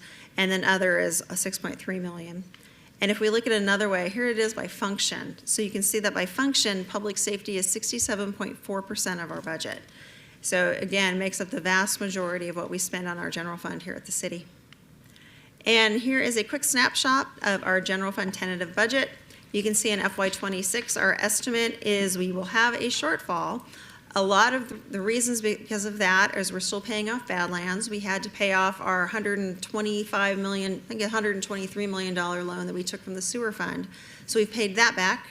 And just the money that we're moving over to capital and whatnot. So as Mike was saying, we ended at 20.8% for our fund balance. But moving into FY27, we are actually having an excess budget. So we'll be filing a surplus of 13.2 million. Our unrestricted fund balance will be at that 25% policy level, which we're very happy about. And you can see that our consolidated tax, we've got it being flat and all of the other revenue sources that we have. Where I was speaking earlier about our bonds, you see that in the other line. In FY26, it was 134.3. That included $40 million in bond proceeds. It's not there in FY27. And then I am going to turn it over to Rosa to talk about our capital improvement plan. Thank you, Susan.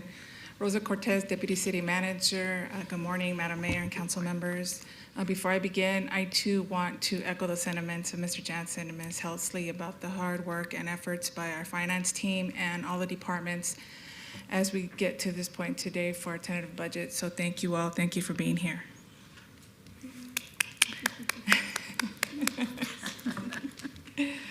So on this first slide, we are showing where all the funding comes from for our capital projects. And you will see various sources from most restricted to eligible funding source use.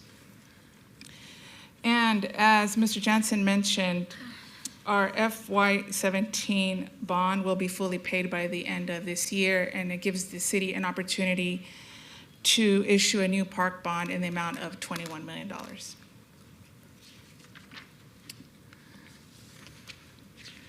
As we mentioned early on, public safety is our #1 priority for the city of Las Vegas. And here is a list of public safety projects in each of your respective wards. We touched on Fire Station 103. We expect this project to start construction by the end of the year. And then we have in Ward 2, the new Summerlin West Fire Station. We're working with the developer, amending that DA, and the associated dates are shown there on your screen. We hope to have this fire station constructed and fully equipped by FY29, FY30. Next, we have the Fire Training Center Phase 1. That project is starting construction here shortly, and that will come with additional phases in the future. Then we have the Multi-Agency Joint 911 Center. This project is a collaboration with Metro, City of North Las Vegas, and Clark County to all work together. And this project we hope to start also in Q4 2026. Next, for Ward 5, we have Fire Station 1, the rehab project. We expect that to start construction in Q2 of 2027. And then in Ward 6, the Sky Canyon Metro Substation in City Park, we expect that to be complete by the end of the year. And just recently, we talked about, and Mike mentioned earlier, the advancement of the design for the Northwest Fire Station, which will be located near Schaumburg and Tropical, also in Ward 4. Next, I will take a moment to talk about the major projects going on in each of your wards that are either under construction or will begin construction, and these dates are calendar year. So in Ward 1, we have the Ranch Cherokee Dog Park. We expect that to be complete at the end of this year. Firefighters Memorial Dog Park should start beginning of 2027, and we also have the Charleston Heights Arts Center theater upgrade to start construction. in early 2027. In Ward 2, we have the Regional Aquatic Center, Pavilion Pool, very exciting project. We've been looking forward to seeing that complete, and that was funded by SBMA, and that project shall be complete this summer. We should have a grand opening. Angel Park Improvements, that is a project that consists of rebuilding the restroom facility and putting in a new water play area. That project shall start construction also in Q2 of 2026. And then we have the Darling Tennis Center, the new pavilion there, that'll start in Q2 of 2027. In Ward 3, we have the Arts District Parking Garage, very exciting project we talked about, opening soon this summer. The East Las Vegas Family Dog Park, also going to be open this summer. And then we have a couple of projects starting construction, Freedom Park restroom replacement and upgrades. That will start construction in the summer, and then the Health and Wellness Center as well. So lots of fun things coming online in Ward 3. Ward 4, the Nevada State Veterans Memorial Thunderbird Park, a very important project for Ward 4 and a collaboration with the state that will be complete at the end of the year. Looking forward to that. Hopefully Veterans Day grand opening celebration. The pickleball complex at Wayne Bunker, also a project that was funded by SBMA, and the construction should be complete by Q1 of 27. In Ward 5, we have the Strong Start Career Connection Center that we hope to start construction in Q3 of 2026. Here's park upgrades to start construction at the end of the year. And then the Lorenzi Park Tennis Court expansion funded by SBMA to start in Q4 as well of 2026. And then the West Las Vegas Library remodel, our Future Arts Center, to start construction in Q1 of 27. And Ward 6, the Guy Canyon Metro Substation we touched on, to be complete by the end of the year. And then we have the Centennial Hills Pump Track and Dirt Jump Park that we had started a few years ago. We hope to start construction that in Q1 of 27. And then the Igor Soldo Memorial Park, which is a developer constructed, and we shall have that complete by Q2 of 27, and we're working on a groundbreaking ceremony soon. Cool. With that, I'll turn it over to Mr. Johnson. Thank you, Rosa. Thank you, Susan. Shifting gears to the RDA, I think the RDA is an area of the city that we really are excited about. So many great things are happening. Cranes are all over downtown. Just a whole lot of activity is happening, both behind the scenes and on the street. And just wanted to highlight a couple of them today. Now, you'll see here the FY27 projections for assessed value and tax increment. They're not as big as you would think, because you see 1% increase in FY27 assessed value and 0.6% increase in tax increment revenue growth. And you see all the new projects, and you say, how is that possible? Well, it's because the assessed value additions of projects like the Southern Land at Symphony Park Tower, the mid-rise, the Cedar Street mid-rise in the Arts District, and the Southern Land mid-rise in the Arts District, all of those projects are going to be leasing next month, but they don't get added to the tax rolls until 1 year after they receive a certificate of occupancy. So what that means, those projects alone are really going to change the outlook on the assessed value that you'll see in FY28. Additionally, as you know, we're in the final stages of selling the Cashman site, as well as the state selling the Grant Sawyer site. Both of those properties are currently government-owned properties. When that transaction occurs, they will then be added to the tax rolls because they'll be privately owned by Lennar. So I'm looking at FY28 and saying, wow, what an exciting moment for those two components of the RDA. And then you look at development that we're seeing. It seems like every week I'm in another meeting with Mayor Pro Tem on some project in a medical district. We've got a new medical office building at Wellness Shadow. We've got a Hilton Hotel on Charleston Payhor. We've got another medical office building at Westwood Charleston. We have the Cedar Street Mid-Rise that just had a ground break. We talked earlier today, I think, about the Biomed Challenge, And then a newer project, I know Mayor Berkeley, you and I discussed this as well, about Turo. Turo has an incredible presence in New York. They've got a presence here in Nevada, and they want to bring a New York component here, specifically a genomics bioinformatics lab. And so we're in the early stages of that, but when there's motivated folks, and when I say motivated folks, this would be a partnership with Turo, with Southern Nevada Health District, Metro PD, and the city. This is an exciting addition if we can bring it to the finish line. But the fact that everyone is talking about it, we're working through the process. Similarly, at Symphony Park, last year it was recognized as the place of the year, and it's because of all the hard work that's gone into making it a beautiful site. We've got a Prospect Street medical office building that is going to be coming in soon on a parcel. An important update on that, UNLV Health, the practice, they're going to be taking 25,000 square feet. Of course, we've got the incredible Museum of Art, the Cello Tower, and the newest addition to Symphony Park. You can't miss it if you're coming down on I-11. The signage is now up, and that's comprehensive cancer that has moved into Mulaski Corporate Center. In the Arts District, Midtown is fully underway right now. That is one of our developers who's doing a brand new multi-building condominium complex right on Casino Center and Coolidge. There's all kinds of equipment out there now building that site.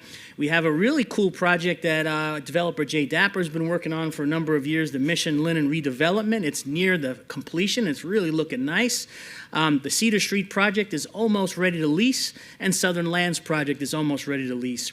I mentioned earlier Cashman and Grant Sawyer were on the final stage for bringing that project to the finish line, and again, that's going to have an impact on our downtown of approximately $450 million.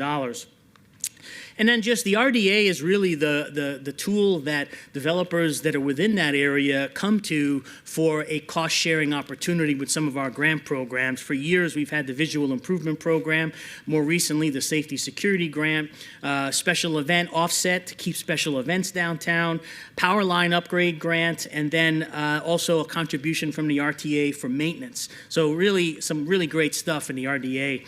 On the budget slide, there's just a couple of things I wanted to point out here, and specifically when you look at program expense, you'll see a big jump there from 22 to 35. The programs are all those ones I just walked you through, but this year, what we have in there is funding for the CSN Medical Education and Training Center.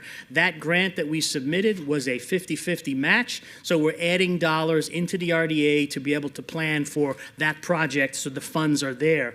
Additionally, across the street in our Civic Plaza, the third story, we're very optimistic in the next month or two we'll be able to announce who the tenant is going to be in that building. We're not there just yet, but we're putting dollars into this budget for the TIs. As you know, Jaime was here earlier from Workforce Connections, and Mary Beth was here from Chamber not too long ago. With the long-term lease, we helped them up front with the TIs. We'd be doing the same thing for this third floor tenant. Stay tuned on that one. So the only other thing I want to point out here is you'll see the contribution to CLV debt service going from 1.3 million to 2.6.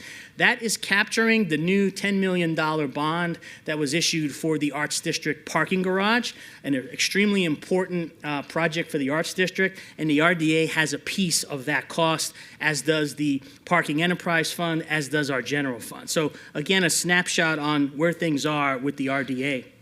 This last slide really tries to capture the full picture of city operations, and there's a lot of different funds that come from different sources, and it really just captures it all that this year our FY27 budget is about $2.1 billion, and that's a lot of money. But there is a lot in that account breakdown that you see there. The biggest one, of course, is our general fund at the top, the 827. The next biggest one you see here is the capital program. And what's different in this slide than our prior discussion is that this capital program includes all of the outside agency funds. Many of you are on boards with outside agencies, including RTC, including Regional Flood, including some funds we may get from the Health District, funds we may get from NDOT. A whole host of things are in this full capture of CIP. But in a nutshell, that's where we stand with fiscal year 27. At the bottom, I really like to take this bottom slide and just say, we would not be the city we are if it wasn't for our employees. And as you'll see, we have regular employees, those that work a full-time job. We have a handful of temporary employees, a whole bunch of hourly employees. And you'll see our net FTE is just under 4,000 positions for our city of about 687,000. And again, a word of thanks to all of our employees. It's the job they do that makes people want to live here, makes people want to develop here, and makes us a great city. So with that, here's the takeaways for you. This budget is navigating some fiscal challenges. Again, really the challenge is bring our reserves back so we can protect our credit rating, and recognize that there's some unknowns going into this fiscal year that can affect our CTAC, so we're trying to be conservative on just what that number might be able to accommodate. I think you've heard from all three of us at least one slide where public safety remains our priority. It's been your priority for many years, so we continue to carry that forward. It's fair to say this is a conservative budget. We're not trying to get too aggressive that could catch us later on down the season.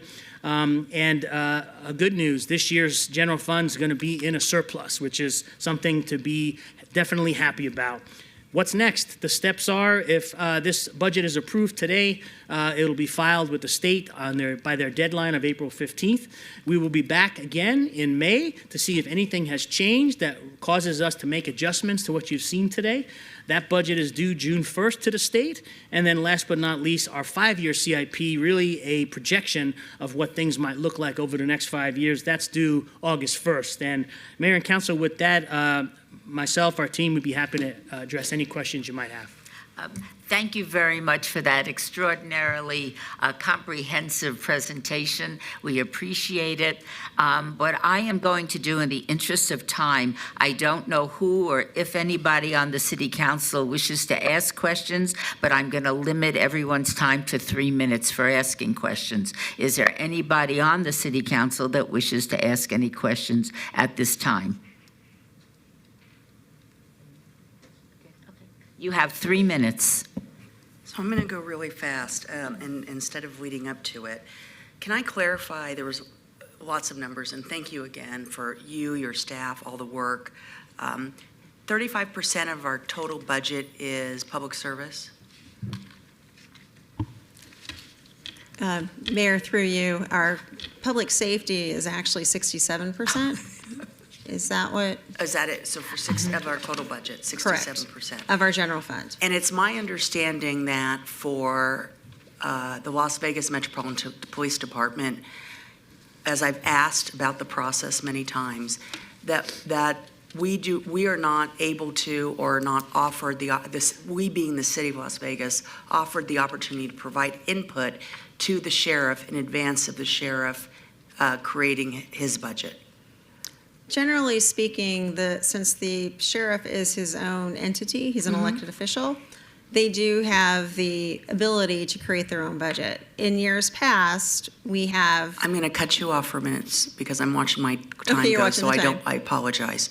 So yes, and I recognize he gets to put together his own budget, but if 65% of our revenues are going to the police department or to public safety, let me clarify, to both the marshals and public safety, and there is a significant portion that's going to Metro, I have concern representing the city and Ward 2 specifically that we don't have a chance to have discussions and conversations that are created in advance with the sheriff.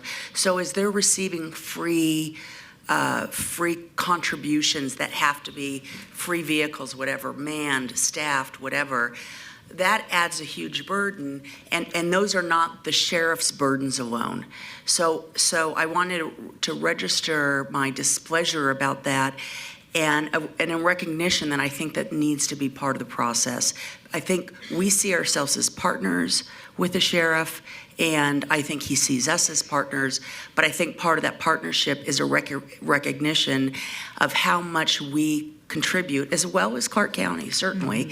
And I think in terms of outlining those priorities for him, et cetera. And a tangential conversation is about our parks, and interested in how we decide to build a park, and because we have to fund it at some time. And so I've got a whole bunch of questions about that. And I would say that if there was a motion to approve this at the time, I would do so, but I have reservations about the stability of, which you recognize, the stability of our revenue predictions. We've gone through a time period where we have not seen the full recognition of the Iran war or the full recognition of the cost of gas, et cetera. And I'll just wrap up, Mayor, if you'll indulge me for another 30 seconds. That a significant part of our expenses, we don't get input in how to do that. I think we're expected to fund them, and I think that's a backward way to do that. And then finally, that although I recognize that a zero-based budgeting process might be incredibly inefficient, and I recognize also, as you've told me, Sue, that we rely on our directors. I would like to have more of a discussion and understanding of how particularly Mike and your executive team work with your directors to make sure that they are getting support throughout their year in evaluating programs and their expenditures. Councilwoman, thank you. Please wrap up. And I'm done, thank you. Thank you very much. Thank you all very much for the extraordinary work that you do. It's a pleasure to work with you on an ongoing basis, and I appreciate all the effort you put in. Thank you.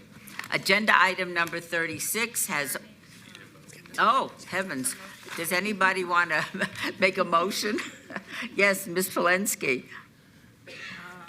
Thank you, Madam Mayor. I move to approve the budget as mentioned and as our CMO team has indicated. That is item number 22. All right. Please vote. Post. Motion carries. Thank you. Thank you all very much. Agenda item 36 has already been heard, as has agenda item 35. Agenda item 37, set date on any appeals filed or required public hearings. I would instruct the city clerk to set the public hearing dates and appeals from the City Planning Commission meetings and dangerous buildings or nuisance litter abatements. Will do. Thank you. Thank you so much. Citizen participation, agenda item 38. Citizens participation. Public comments during this portion of the agenda must be limited to matters within the jurisdiction of the City Council. No subject may be acted upon by the City Council unless that subject is on the agenda and is scheduled for action. If you wish to be heard, come to the podium, give your name for the record. The amount of discussion will be 2 minutes for any individual. This is your opportunity to address the council, but the council is not able to respond or engage in dialogue. Are there any members of the public who wish to speak under this portion of the agenda? Madam Mayor, Heather DeGrand and Chetan Daniels, this is your time.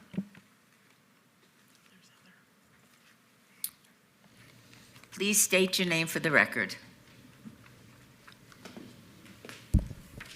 Good morning, my name is Heather DeGrand, and I want to speak about the disrespect and inconsistency still occurring at the courtyard. Everyday people are spoken to with irritation, dismissal, and profanity. Security and staff talk to us like we're criminals inside of an institution, like we are problems instead of people. That kind of tone affects the whole environment. There's also problems with inconsistency. Different staff give different answers. Rules change depending on who is working. People are corrected for things they were told were okay. That creates confusion, stress, and conflict for people who are already trying to stabilize their lives. There has been numerous people over the months who has received lice from the courtyard. Weeks later, I was informed I had lice by a licensed barber at the courtyard. I then received treatment, and later on that night, I was told by security that I need to pack my things and leave the courtyard because I had lice. The next day, I was given an apology by an employee who works at the courtyard and was told they did not follow protocol. I had went to the doctor, and I found out I did not have lice. If someone has lice and has received treatment, they do not need to leave. The communication was inconsistent, protocol wasn't followed, and I was forced to sleep outside. That situation could have been handled with clarity and dignity, but it wasn't. Disrespect and inconsistency harms people. A trauma-informed environment cannot exist without consistent, respectful communication. People deserve to be treated equally and with respect. And right now, that is not happening. We are homeless, but we are not our circumstances. Thank you. Thank you so much. Is there anybody else that wishes to speak?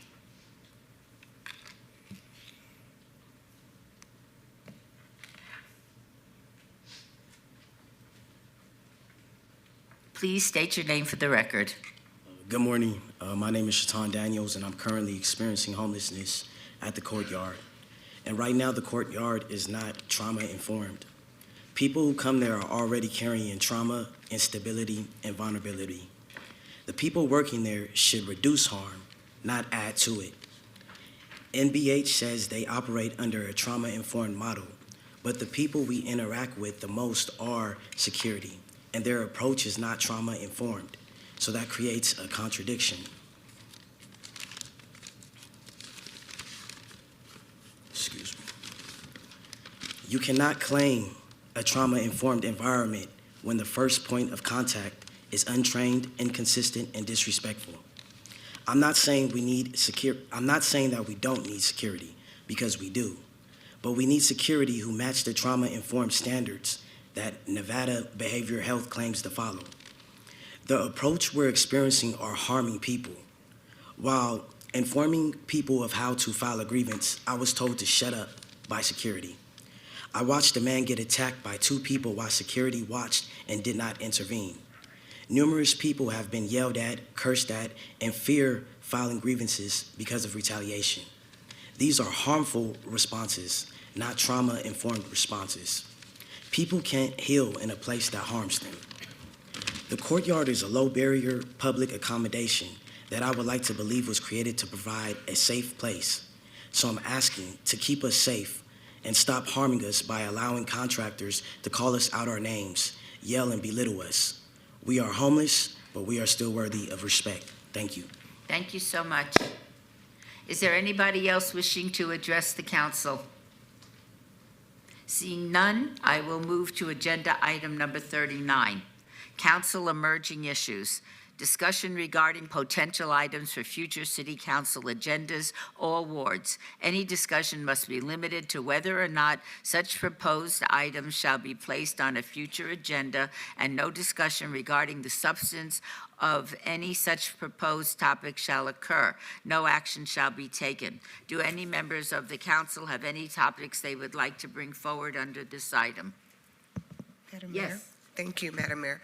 I think it might be helpful for us to have some reporting every 60 to 90 days as we are still in this Iran conflict, just so that the public knows where we are with our budget and whether there are anything that is happening that could truly affect what is going on with our city's budget. I'm super concerned. I know that we get briefed, but if those changes or those issues affect how we deliver services, maybe it's something that we need to have public. Mr. City Manager, would you be able to brief us in our Tuesday briefings every 90 days? That'll be not a problem at all, Mayor. Happy And to let do us hope that we don't have to have one in 90 days. Anyone else? Oh, yes, Ms. Kelly. Thank you, Madam Mayor. I'd like to have more discussion on the budget process, specifically regarding the very brief comment I made about how we work with the sheriff in preparing budgets. I know since we do budgets 1 year at a time, we'll be back to this subject matter in the spring, and I mean, not in the spring, I'm sorry, in the fall as we start that process. And while it may not be the appropriate time on an agenda item per se, I would like us to consider having a dialogue on how that can be a healthier experience for the taxpayers of the city of Las Vegas. Thank you. Thank you so much. Anyone else? In that case, we will move to agenda item 40, Council member recognition. Comments made by individual city council members during this portion of the agenda will not be acted upon by the city council unless that subject is on the agenda and scheduled for action. Let's start with Ms. Kelly. Thank you, Madam Mayor. In light of how long our meeting's going, I will bypass my contributions today. Thank you. Oh, okay. Ms. Bruni. Although, let me, Ms. Kelly, I have to congratulate you on a wonderful event at a new business in your ward, Pretty Petals. It was truly an outstanding event. Thank you, Mayor, and that's part of our Small Business Spotlight series, so they'll be getting the appropriate attention on our channel and on YouTube. Loving it. Ms. Bruni. Thank you. Good afternoon. For our March Connector series, we hosted Pilates in the Park at Pop Squires Park. Attendees enjoyed relaxing, connecting, drinking healthy juices, and building community with us. Thank you to the Centennial Hills YMCA of Southern Nevada for partnering with us on our excellent Aqua Egg event. Participants enjoyed an Aqua Egg hunt, goodie bags, and vendors. Thank you to those who attended our town hall on the Iron Mountain Capital Project, which is focused on road and storm drain improvements and traffic calming measures. Thank you, Gina Venglass and Ravi Sierra, for presenting. Team Bruni was proud to attend the North Las Vegas State of the City. Congratulations to Mayor Pamela Goins-Brown for the incredible projects on the North Las Vegas horizon. Our Spring Blooms Walk last weekend was a beautiful way to welcome spring at Floydland Park. From blooming flowers to hummingbirds and little bunnies along the trail, it was a lovely morning with Nevada Department of Wildlife. Thank you to Endow for your partnership and to Maria Valiente Cafe for the best coffee boost. Moving to upcoming events in Ward 6. We're 3 days out from our annual Spring Fling, 10 to 2 p.m. at Floydland Park. Attendees will enjoy a classic car show, food trucks, arts and crafts vendors, a pet parade, and pet adoptions. Join us next Thursday, April 9th from 10 to 11 at our satellite office for our monthly Bocaditos with Bruni event. This is a great opportunity for neighbors to come and share their concerns or find out what's happening in Ward 6. Next Saturday, April 11th from 9 a.m. to 12 p.m., we'll be hosting our Nevada Fossil Day event at the Ice Age Fossil State Park in partnership with the City of North Las Vegas and Councilman Scott Black and the Protectors of Tule Springs. Later that evening, again on April 11th from 7:30 to 9:30 p.m., neighbors can head over to Floydland Park, where we'll be hosting our second annual A Night Among the Stars event in partnership with the Las Vegas Astronomical Society. Volunteers from the Astronomical Society will bring their high-powered telescopes so that our neighbors can get a closer look at our magical stars and space, all for free. On Saturday, April 18th from 9 to 1, we'll be partnering with Sky Canyon for our Pickleball Social. Feel free to scan the code or contact our office for more details. We always want to hear from you. Email us at ward6@lasvegasnevada.gov or call us at 702-229-5463. Thank you. Thank you so much. Ms. Diaz. Thank you, Madam Mayor. Happy April to all. I can't believe we're starting the fourth month of 2026. It's flown. And I've been trying to come up with jokes for April 1st, but it's incredibly difficult to figure out what to pull over people these days. But I hope some people are getting some good laughs out there. Just launch what we've been up to and checking out in the city. We took tours of the Culinary Academy and also the Las Vegas Jeremiah program. My team and I recently toured these amazing two community partners. The Culinary Academy of Las Vegas offers a wide range of opportunities for students in food, beverage, culinary, housekeeping, continuing education, and English as a second language programs. So if you haven't been by, they completely revamped all of the areas that they provide the different classes. I recommend you guys stop by and check out the changes. And fun fact, did you know that you can eat yummy yet budget-friendly food at the Bistro Monday through Friday, 11 a.m. to 2 p.m.? If you haven't been by, check it out. It's a really great it has great offerings on the menu. And the Jeremiah program is a valuable nonprofit partner based in downtown. Ward 3, whose mission is to disrupt the cycle of poverty for single mothers and their children. I want to thank Dr. Maria Tucker and her incredible team for the tour of the space and for sharing the impact that the Jeremiah program is providing for these amazingly strong women in our community and their children. On March 20th, Anastacio Nidolina from the Ward 3 team joined the ribbon cutting celebration for Los Corrales on Friday, March 20th. Congratulations to Guadalupe Valdivia and her family on this beautiful accomplishment. Thank you for bringing us delicious seafood offerings and Mexican dishes. Check them out at 1515 Northeastern Avenue, actually very close to the tiny home development that we talked about today. It's between, it's on Eastern between Searles and Owens. On March 21st, we had our UNLV Family Day. As a first-generation college graduate, I know college can be an incredibly intimidating idea for many students, and not just in my ward, but citywide, but we chose to focus on the Ward 3 students, and for that reason, my office collaborated with partners to host a UNLV Family Day to help connect families to resources for college that included college planning workshops, bilingual speakers to answer questions for the parents. I'd like to thank Mario Rodriguez with UNLV, Astrid Silva with Dream Big Nevada, and Missy Frederickson from our very own YDSI department for helping us work very hard and diligently to make this event a reality. The only learning point is don't plan it during spring break. But I want to thank our Assistant City Manager, Rosa Cortez, for also participating and giving of her time during spring break. See how committed she is to being a rebel and a city employee?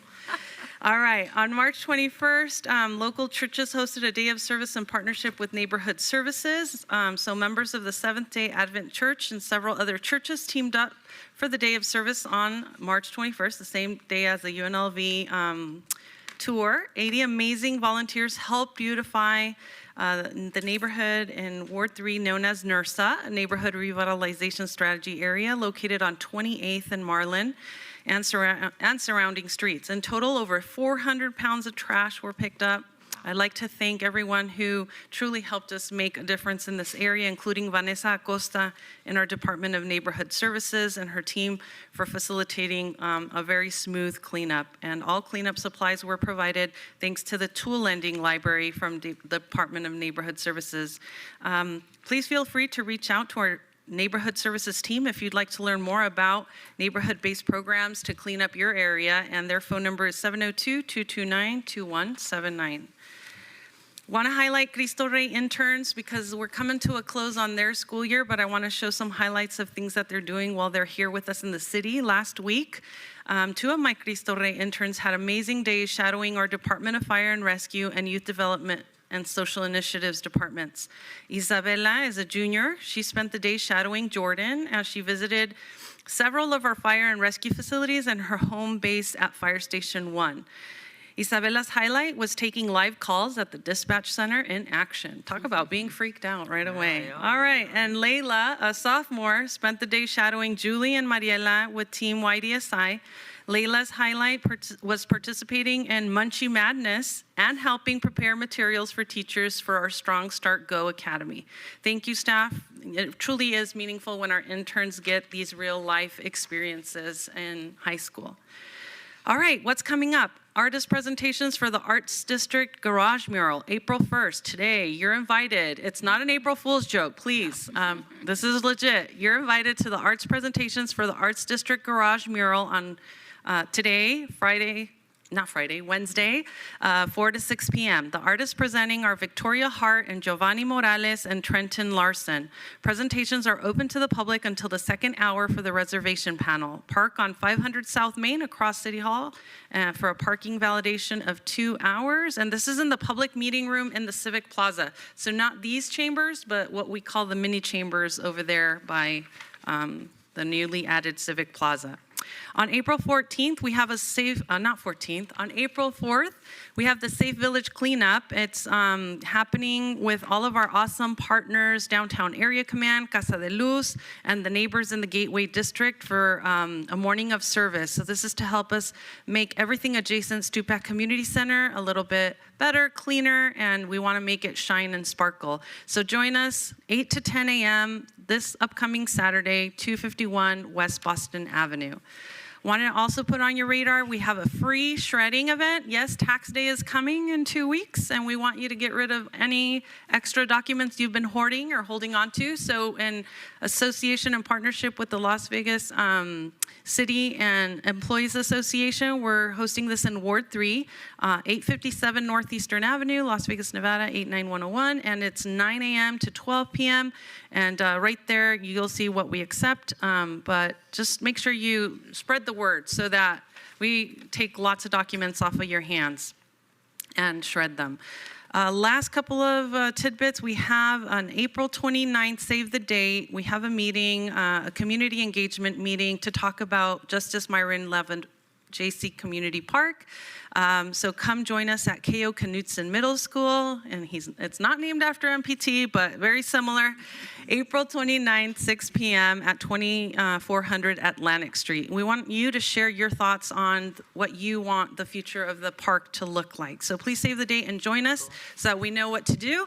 And last but not least, on June 2023, the City Council adopted the Nuestro Futuro Este de Las Vegas, East Las Vegas, it's our future plan. And one of the action items was the creation of a redevelopment area to assist with all the list of things that people wanted to see more of on the east side.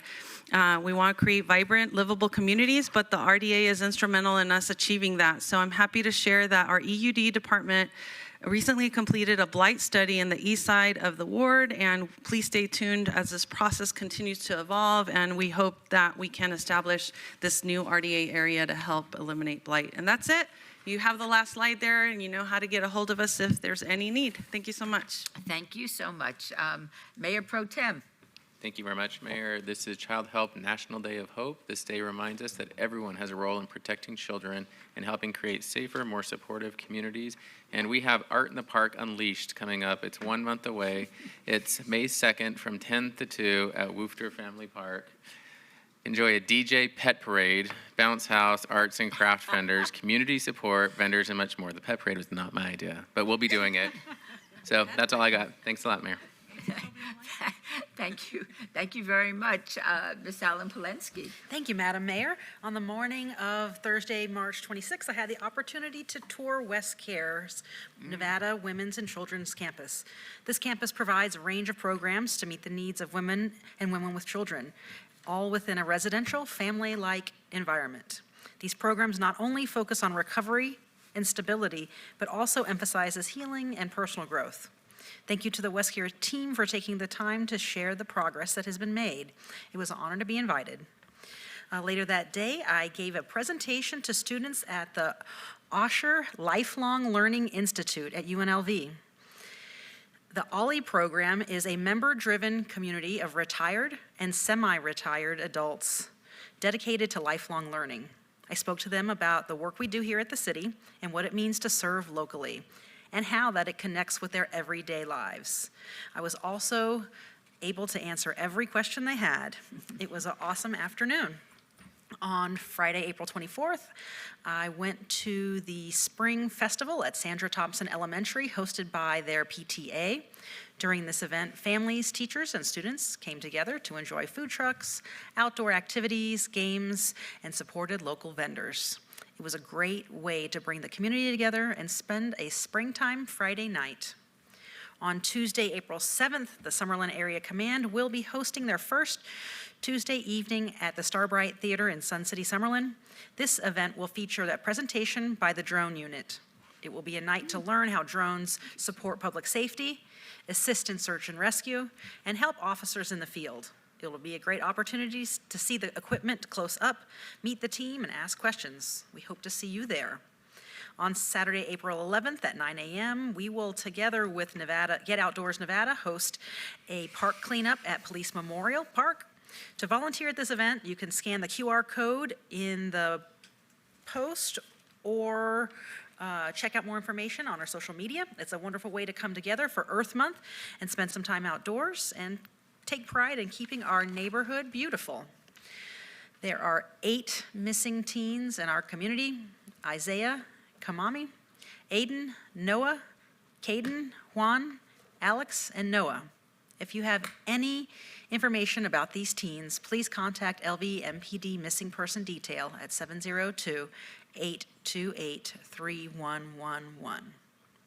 Thank you so, And sorry. lastly, call anytime, reach out, contact us through social media, newsletters, 702-229-2524. We're here to provide any help that we can.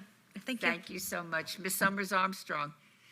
Thank you, Madam Mayor. I'm still giggling about the dog parade. I'm like, is this going to be like, you know, a runway show? I'm still giggling. Thank you. You know how I feel about dogs, but I'm just going to laugh about it in my head.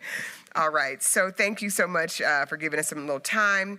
On March 18th, we went to see Contour Homes. They are building homes at Decatur and Lake Mead. This is one of the first items that I got to approve as a city councilwoman. It has actually broken ground. We are so happy, and congratulations, Maurice Mo-Seaback, who is the owner and operator of Contour Homes. These are beautiful townhomes with backyards, 1,500 square feet, walk-in closets. This is the time to start looking at Ward 5 as your home and an awesome place to live. On March 20th, we attended the 12th Annual Women in Business and Politics Luncheon. Grateful to my staffer, Ara Ortiz, who represented our office well. I actually had several people touch me and say, hey, she did a great job. Proud of my staff. The Urban Chamber of Commerce presented this award, and I'm really honored to have been recognized with the Women in Politics Award. Thank you, Urban Chamber. We are excited about the work that you do in our community. On March 21st, there was a cleanup at Palacio Park and a shredding event. As you can see, Ward 5 is attracting community folks to put in their volunteer hours. There were over 50 people there. The park looks beautiful, and we are just excited that the community is answering the call. Thank you, Get Outdoors Nevada, for being an amazing partner with us, and we look forward to more activities. On March 23rd, I had the just honor to be at Berkeley Bunker Elementary School. I was writing on the chalkboard like I was a teacher. It was crazy. But the kids were super attentive. We talked about civics and about the job that we do here at City Hall, and just trying to inspire young people to know that this is their community and they are the future leaders, and to consider civic work for their future. We had a really good time. So thank you, Bunker Elementary. On the 25th, after work, we were at Vegas Vista Academy for their book fair and open house. I got to read a beautiful book called All Kinds of Awesome, and it was raffled at the end, and this beautiful young man won the book fair, and we had a great time. So thank you always, Vegas Vista, for opening your doors and welcoming us to your events. On March 27th, we took a tour of Avamere at Cheyenne Senior Living. I mentioned earlier that I had visited these seniors. They had about 15 who had great questions for us, and we are really trying to make sure that we are listening to our constituents who are differently abled and at different points in their life and their abilities, and we are grateful that they took the time to talk to us candidly, and we're hopeful that we will be able to be helpful as they continue to live in Ward 5. The 28th, we had Easter in the 106, a partnership with LVMPD and Neighborhood Services and Ward 5. I was in Cali visiting my mom for her birthday. She just turned 83, but my staff was there to represent the office. As you can see, it was a time was had. They had a great time, and I'm just grateful for the partnership with the community. The church, oh my goodness, the name of the church is not here in my notes, but the church in the background, which is at 3050 Holly, I believe, is the primary sponsor, and they get us all together to do this community work, and I'm really grateful for the collaboration. On the 29th, we were at Oboto Gardens with the ACLU Emerging Leaders, their fourth annual Young Women's Empowerment Brunch. The young lady in the pink dress is from the A's, and she was one of the speakers, and we had folks who were, her name is Stephanie, and she was their primary speaker, and we had community members who received awards. It was a beautiful, beautiful event, and I'm really always excited to be out at Oboto in the sunshine. Thank you, Tamika, for always just lifting up our community. On March 30th, here at City Hall, we had our essay winners, Black History Essay Contest winners from Quiet Storm Foundation. This is the second year in a row they brought their winners to my office, and we got to sit around and chit-chat with the moms and dads and the students. I think the parents enjoyed it more than the kids, but it was wonderful. They got to see their awards, their certificates. They also got to go down to the KLAS studio and be interviewed, so look forward to some snippets at our next Access Las Vegas. Thank you, C.J. Watson and the Quiet Storm Foundation for your work in the community. He is a son of this community, and he continues to give back. The 31st, we were at Seville Middle School in Councilwoman Bruni's district. Can I just tell you that is, I should have taken some potato chips and some red pop, because that was a journey. But once I got there, it was wonderful. The students prepared a sash that I'm wearing in the picture, and I've got some beautiful silk flowers that were made as an honorarium. I wore that sash all day. Everybody was asking me yesterday, was I in a contest? And I said no. But I feel like I was in like Miss America. Miss City Council or something. Yes, it was wonderful, wonderful. Got to talk to about 250 children in the library about what we do, my journey into public service. They were attentive. I was interviewed by their press corps, who you see at the bottom. It was wonderful. The most exciting thing that I do is when I get to go out and talk to kids, because they are our future and they're going to be our replacements, and I hope I said something that encouraged them. So a few upcoming events.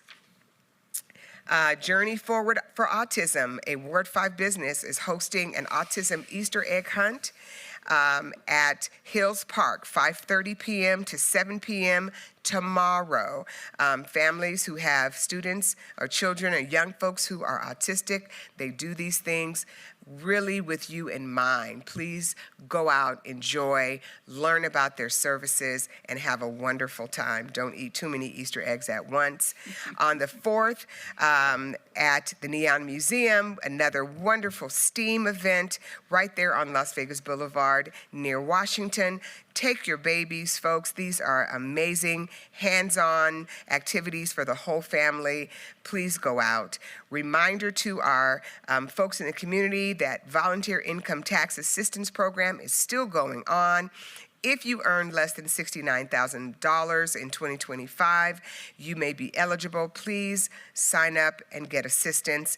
And finally, my awesome team. I'm so proud. Thank you, Nora, Julius, and Ara, for all that you do. Reach out to us at 229-5443 or email us at ward5@lasvegasnevada.gov. We are here to help and to serve. Have a great weekend. Thank you so much. The April 1st meeting of the City Council is now adjourned.